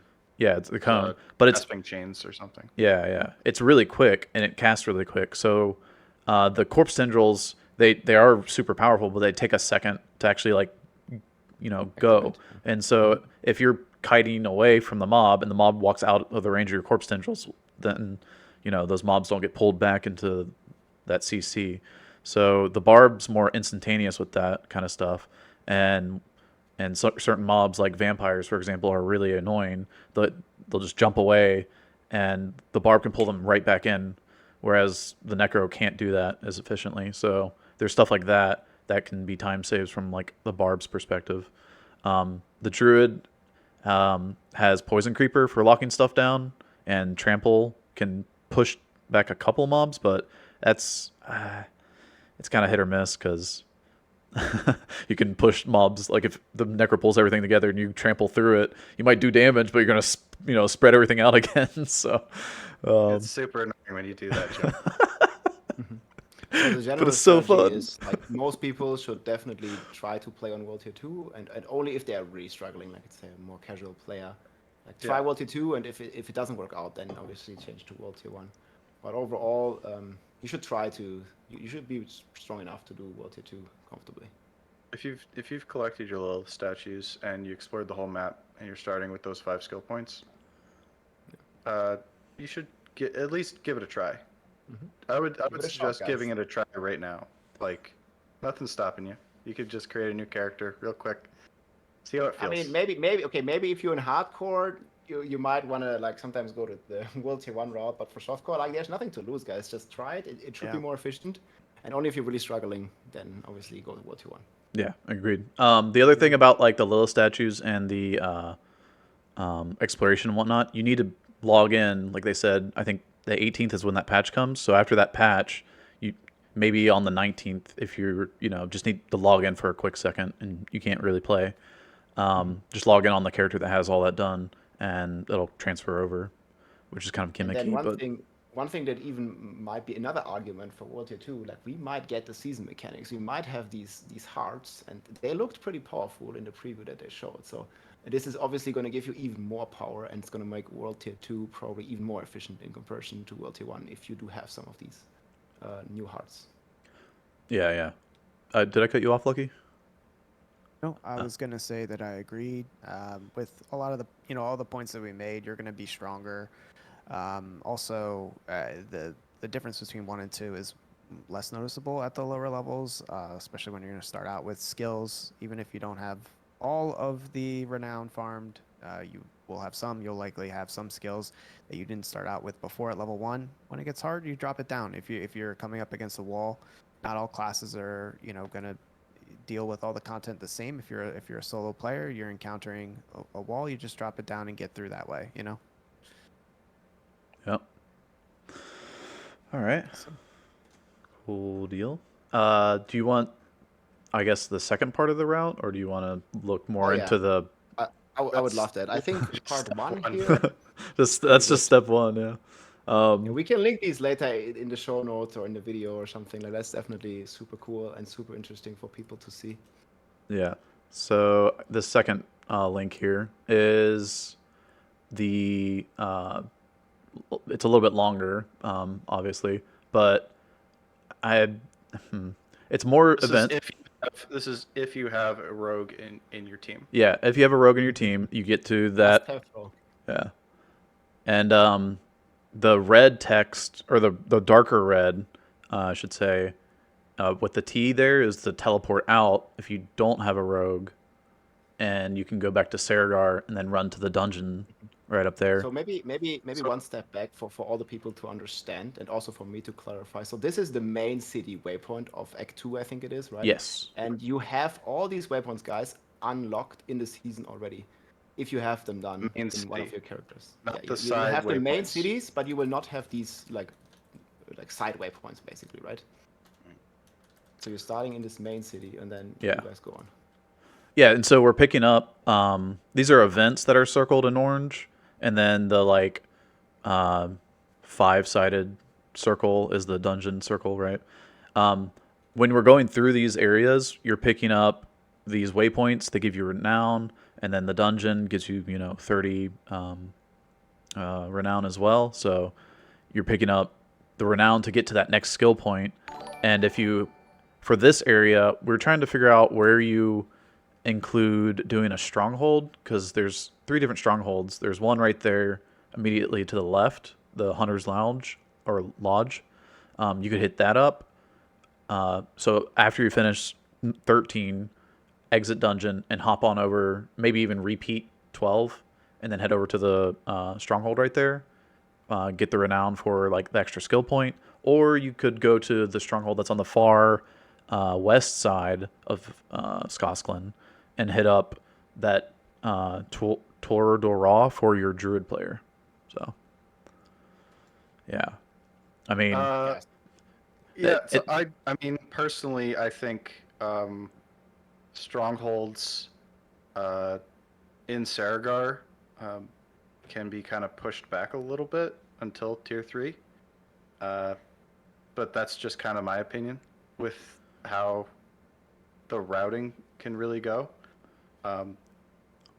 If you're struggling for skill points early, then yeah, you can push those strongholds. yeah. If you're not like struggling with damage because you're low on skill points, then I would try to keep pushing the content until tier 3, and then take them. Yeah. Yeah, getting the levels faster is more important than getting the skill points. If the skill point isn't helping you push like much faster.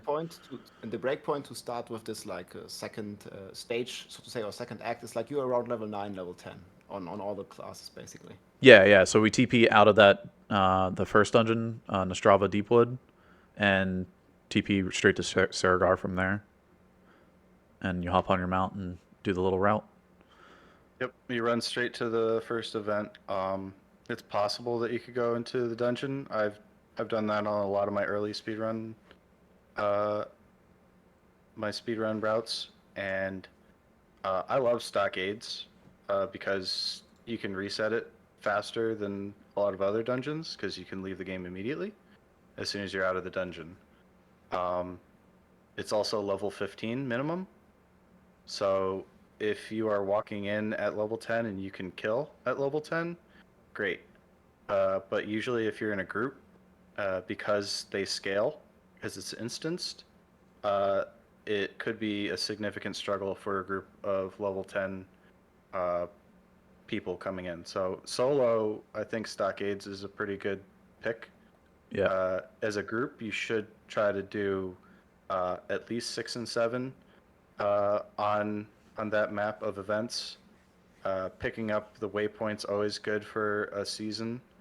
On a speed run, you could probably just go directly to the next event until you think you're strong enough to hit up stockades. But if you're doing a season reset, I would follow those events, and if you have a rogue, I would follow all the events. If you don't have a rogue, I would agree with Jim. Only I would say get that last waypoint right next to 10, as opposed to TPing out at 10. Holy shit, yeah, this is already like pretty min-max, man. Like saving the time to TP and all that kind of stuff. I love this stuff. Really cool to see. And yeah, thanks for sharing this. This is amazing. Well, you can't can wait see to how see the rest. you can see how far out of the way the rogue aspect is. It's way up there. It's super powerful. This is 13, yes, just to clarify. Yeah. Number 13. And this is the twisting blades spinning Yes. aspect. Yeah, okay. And So this is the reason most why important we one to don't pick go up. East. The reason why we don't go east is because east of Saragar is level 20 minimum, and you're just not going to have the kill power at level 10 to really actually clear mobs in that area. So getting the levels from all those events to the west and north is helpful. It's also a level 11 to 15 area, so Yeah. you're level So 9, 10, so it's perfect. It's still efficient. Yeah. So just to clarify, because I see a lot of people in my chat asking, like, do you think this road like could work like roughly? Obviously, you need to adapt and make some changes, like for a solo player, or there's a lot of like players that play as two-man, like in a duo, like with their husband or their wife, you know? Yeah. Yep. I did it solo on Sork. I went up to roughly where Jim has his T. Actually, I think I went up to 9 and then stopped. Or no, it was 10. It was 10. Yeah, because And- obviously, like if you are Sorg, there's no need to do the twisting blade aspect Right. dungeon. Yeah, correct. approach, right? I went to roughly 10, TP'd back to town, and went directly into stockades, and I really just blew the whole thing up. It really felt great. I felt very strong. Stockades is the yellow 11 right northwest of Sergar. So that's fantastic. So like even as a solo player, obviously with kind of like some adaptations, this would still be a very efficient, if not the most efficient route, right? I think so. It's very good. Yeah. Fantastic. It'll be funny like seeing people that have seen this, and you're just like all standing in group, like of it's what 12 people that you can have in one area, and you just have like everybody. You're like, oh hey. If this meta like really establishes, Yeah. obviously like I encourage everybody to do their own testing and to always think out of the box. Like we're just Yeah. trying and we're just sharing like what these guys here found and tested. Obviously, there's no guarantee this is the best, guys. Like Correct. there's gonna be a big patch and nobody really like 100% knows. This is like these guys did a 2.5 hour run all the way to World Tier 3. So this has already been like very well tested, and you guys probably did like I don't know how many hours did you like spend like all together like doing this? I'm probably hundreds of hours already, right? I think personally, I've spent well over 100. I would say I probably broke 200 hours just same, testing. and doing random a things. big service for the community all here. And obviously, guys, like again, like do your own testing as well. But this strategy has been proven to work. If it's the best, like we don't know yet. Only time will tell. I'm pretty sure there will be changes, adaptations going forward, season by season. But this is a pretty safe route to follow already. Also, the Playthrough experience. people from the community do bring up like good suggestions all the time, and we're like, oh, maybe we could implement that somewhere in here. Why don't we do this? Questions are great. And it's like, well, why don't we do that? Have we not considered this?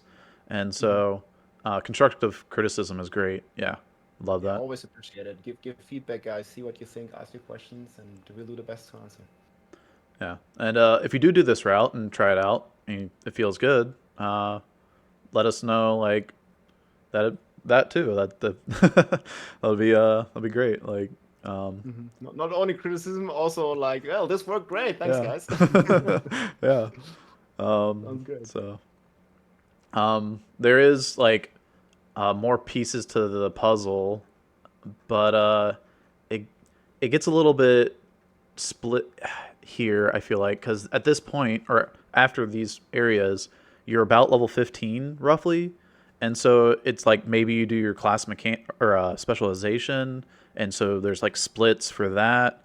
Like the Sork one we've talked about being really powerful for Fireball for everybody. The Rogue one is in Ministad, which we got that waypoint earlier in the route. It's also Yeah. going to depend on if the quality of the events that you hit. Because if you get like really good events, like the Jar of Souls is a really good event as long as you don't pick up the souls. Yeah, because you just keep spamming mobs. Yeah, it just spams mobs. You kill mobs fast, it spams more mobs. Same with the blood pillars. I don't remember the name of it, but don't close the last pillar until that 15-second mark hits. Then you can spam all the monsters, kill them all in that last pillar. It's 15 seconds out is when you want to do it, just to be safe. So there are always these little like nuances and tricks, obviously, that you figure out or that come with experiencing and doing this a couple times. So if you guys want to, have a fast time and if you play with a team, it's just important to like practice this maybe once or twice, like play through it and just try out and see if it works for you. And yeah, give feedback if you have any questions. That's super cool. Yeah, and so yeah, the next part of this, I don't know, I haven't really had. I mean, I've done theory of like areas, but it's gonna change. I feel like based on where you're at with your group, what party you're running, what comp you're running, and so I guess So you're basically saying on level 15 it gets like a bit more open. Yeah. Or there's like various different like strategies that could work. Yeah, And there's you a, have to at that point there, because you want to go from like 15 to like 17. Sorry, those two levels are kind of like a little hard to. I don't know. You have a couple spots. You have a couple options Yeah. from 15 to 17. East of Saragar is fine. Oh, It yeah, is sure. It's level level 20. 20. Yeah. And then there's also an event to the east of Kedbardu, which I think Jim can show us as well. I think you might have a picture of it. But you kind of want to be around level 17 before you start. Yep, there it is. Before you start doing the Stronghold strat. So just to clarify between these two, like where like you end level 15-ish here, and then how do you get to 17? Or is that like there's So many options? getting to 17, you have a couple options. It's if you have the Sork and or Rogue in your party, you can just follow them to do their class quest. That'll get If you. you have Yeah. if you have XP? both, Wow. yeah, Yeah, I guess it's a dungeon, right? And some of both them, of them I'm not both of them familiar have with all the dungeons. classes. Yeah. Both of them have dungeons. Sork's is a she has a cellar after the dungeon. Um, there is usually an event right next to, in between the cellar and the Sork's specific cellar and Lost Archive that the group can do while the Sork is clicking through text. And there's also another cellar just north of that area as well that the group can do while the Sork does her cellar. And then they can start moving to the next area. When the Sork is done with her quest, gets her specialization, she can TP back to town and then use her portals to TP to you guys as you've moved on to the next area. Just to try to always be efficient and always moving to the next spot. Yep. And so I guess the only class specialization that I wouldn't do right away would be druids. Barb can do his. His is an open world. Necros is very late. It's 25. Oh yeah, Necro the and it's golem. also kind of not great for experience, but it is a huge damage boost because the Iron Golem sacrifice is just too good. Yeah, 30% crit damage. Yeah, yeah. Yeah, it's really, really good. So yeah, the druid, the spirit boons, like you start collecting druidic spirit offerings at level 15. You don't get to collect them before that. So if you do your dungeon or the stronghold and the quest line, which is terrible for XP, and it takes the longest out of all the classes, you're not going to get much benefit out of it either. And then you have to go back there again to unlock each spirit. So it's just not worth going and doing until you have like 400 druidic spirit offerings, which is around 30, 35. So, which is about the time where you unlock. Summarize, like to get level 15 to 17, like you could basically feel free to on the other classes, like you follow the rogue or you follow the sorcerer, or do you move as one unit? Like let's say all 4 players do the sorcerer quest and then all 4 players do the rogue quest, or do like 2 players do the sword quest and 2 players do the rogue quest? Or what would you think is we split it. strategy? We like when 2 we and had 2 split. Actually, that's what we did as well on launch. Funny. Yeah. Yep. So the 2 rogues go together and the sword goes together with the 4th player, basically. Yeah, we unpartied. I don't know how good the 4-player XP. We haven't. This is like something to test as well as 4-player XP in a dungeon versus players 1 XP, and what the difference in that is, if there is a difference, and then also split that up amongst 2 people in the party because you get the party bonus XP. There's still testing to do as far as that goes. There's a lot of testing to do, and this has already been so helpful for so many people, guys. Holy shit, it's amazing. Yeah, and well, this is the exciting part of the run. This is my favorite. Yeah, so I mean, especially if there's many different options that are close, man. There's just man, okay, there's so much more. I can min-max this, I can min-max that. We can even save some more time if we figure out what's really the best and stuff. So this is very much a work in progress, and I guess it's going to be work in progress for quite a few months here. But this is already so good, man. So right here is where the Carrion Fields versus straight into Stronghold's, I guess, debate is. Yep. If you still believe in dungeons at this moment, go ahead. You can go down to Carrion Fields. It's level 25. You're going to be pretty low level going into it, but it's a lot of the mobs are easy to clear. There are 2 pretty tanky bosses, but you don't need to kill the actual boss for the dungeon for the experience. You just want to clear as many mobs as you can. Yeah, and the aspect is I terrible. yeah, I think that Carrion Fields drops more elixirs than any other dungeon I've done. It's a bit of a conspiracy of mine, but I don't know how valid it is. But it's been shown that Onyx Watchtower is just super strong for leveling from that 17, 18 mark up to 22. So just to clarify, this Carrion Fields is this the dungeon or is this a stronghold, the 13? It's a dungeon. It is not on the map It's not that on the map. jumps in. Correct. No. It's okay. I don't think it's as efficient for group play. For solo play, Or solo, if it you're might be. if you're strong if you're a strong class like a Sorc, Necro, or Rogue, I think you can go to Carrion Fields and farm it a little bit. You'll get some pretty quick levels, but Onyx Watchtower is where you're gonna end up anyway. So And that's the 13 here? that is 13 Onyx Watchtower. Yep. Okay, this is the watchtower here. Okay, so for solo you might want to pivot a bit away from this one, but for group, this is the Well, strat. even solo, if you're a weaker class, not I don't want to say weaker, but just like your kill speed isn't as fast. If you are a Bob or a druid, basically.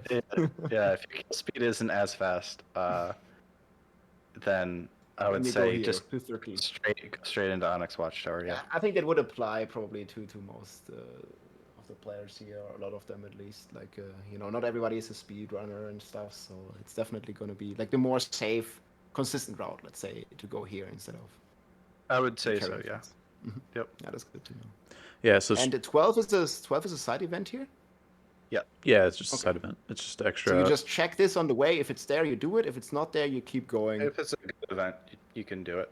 If it's a good event, yeah. Yeah. If you're in a group and people are shopping, they need to do a lot of shopping. If there's a lot of downtime, then just run there because they're going to be sitting looking at the shopping screen for too long. But if they're ready to move on to the next thing, yeah, just at least one person runs out there and everyone TPs to them, goes to the event, and then everyone can do their shopping afterwards. So if you could just like push it a little bit, then getting that little bit of extra XP in a level 20 area will really set you up for going to Onyx right after, which is a level 20 minimum stronghold. And strongholds are always +2 of your level, so you're getting 20% It's XP. like Helltide, yeah. Yeah. Yep. So if you're going level 17, it will be level 20. But when you're level 20, it's going to be level 22. So it doesn't that XP bonus does not slow down. You'll always be getting a nice little 20% XP bonus.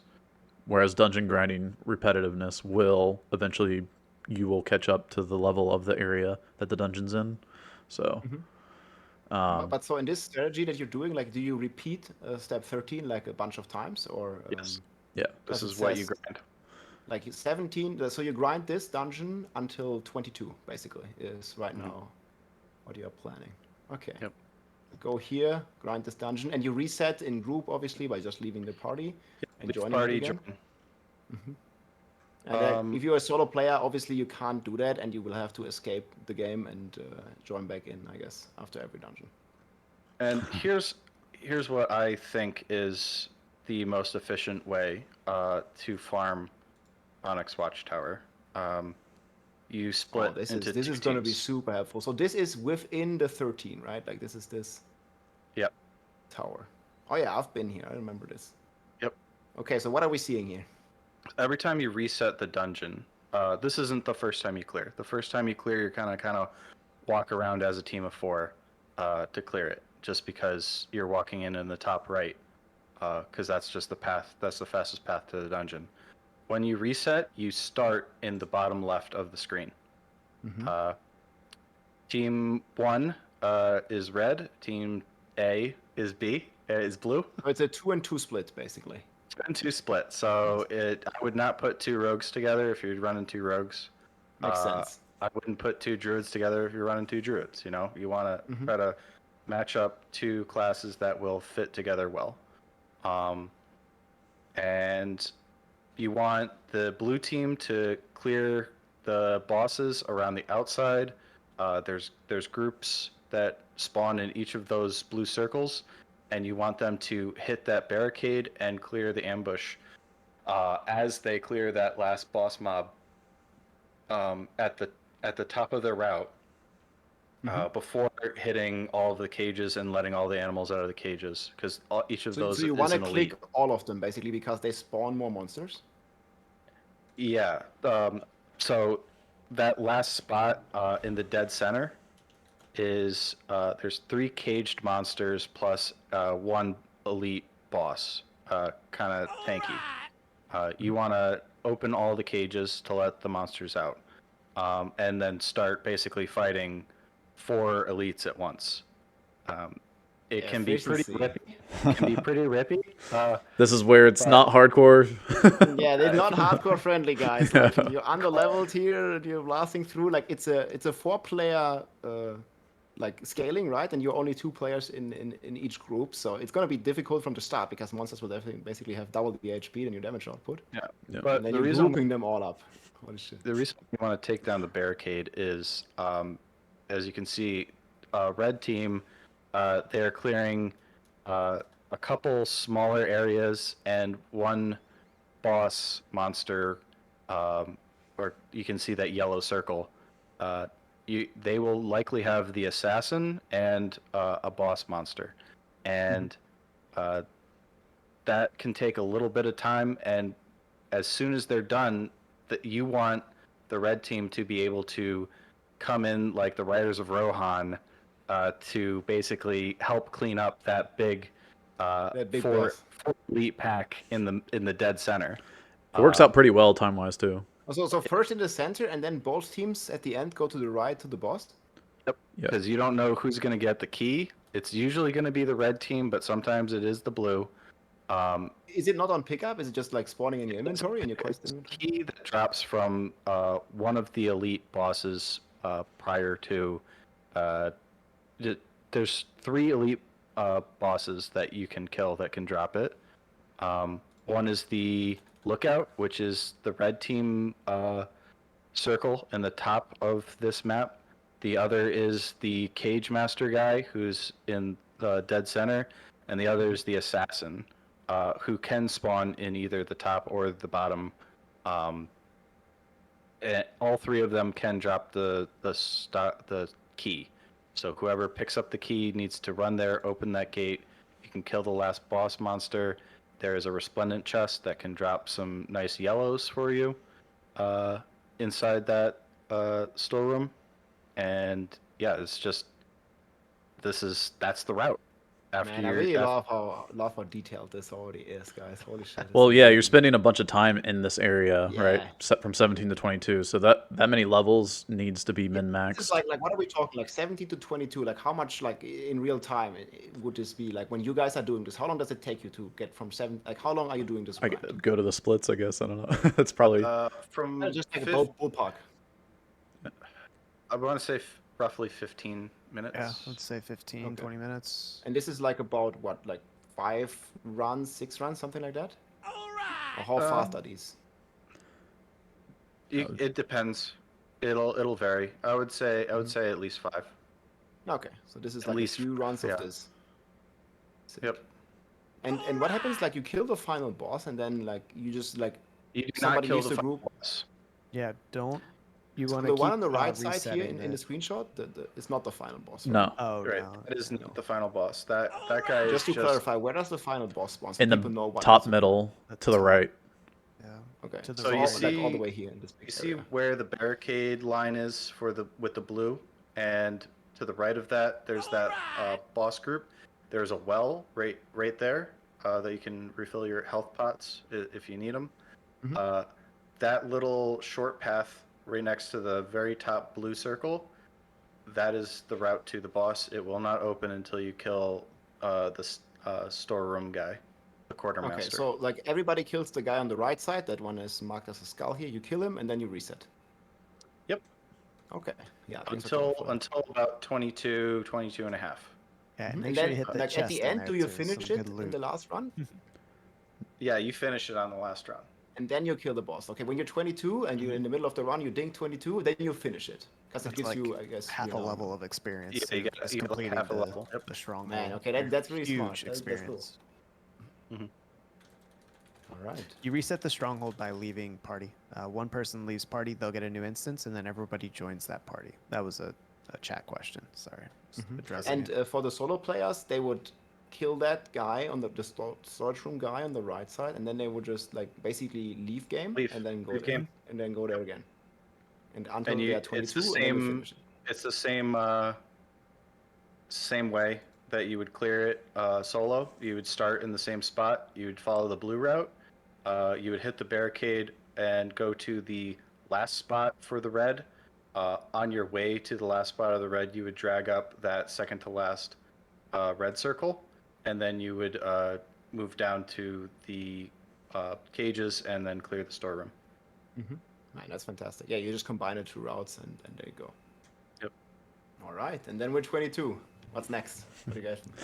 Um, What do you guys have? So, I was thinking at this point in the podcast that we would leave a little teaser for next week, and we can start covering the final portion of the run into the capstone, and then potentially start discussing some like options for post capstone as well, into getting to the next World Tier 4. Yeah, I think that's gonna be it for the first podcast of Yeah, I think that was great. That's We'll get our videos up of the latest run. It was recent, so it was just the other day. So we'll get those up if people want to watch, the run in the meantime, and then can discuss more. Yeah, I think I got mine uploaded. Just needed a thumbnail. Yeah, I need to get a thumbnail too. So, Yeah, okay, that's amazing. You guys have those links? Just like send them to me or somewhere. Like I'll link them everywhere where this is going. thanks, man. And yeah, thanks for all this hard work, man. You're doing a great service for the community, and I think this is going to be something, or like basically the most popular topic in the next like 10 days or something, like leading up to the season, because everybody wants to know, like, how do I level efficiently? Like, which route am I going to do? Like, how can I play with my friends, and what to do? And yeah, how to get there as fast as you can, and enjoy the game with your friends. It's I mean, if you watch it, the video of our run, we're having a blast the whole time. Yeah, it's super fun. It's really great. Yeah, I always love the vibes, man. Like in the two speedruns as well, like just such a positive attitude in general, and especially if you're coming in as like a new person that doesn't know so much, you're still like welcome with open arms, and people teach you how to do it, and that's fantastic, man. Good vibes, and GG. Yeah, GG guys. GGs. I'll see y'all next week. Yep. All right. This was amazing. Take care, everybody. Thank you, See you Thanks, soon. everyone. everyone. Bye. Talk to you later, guys. Bye. Bye.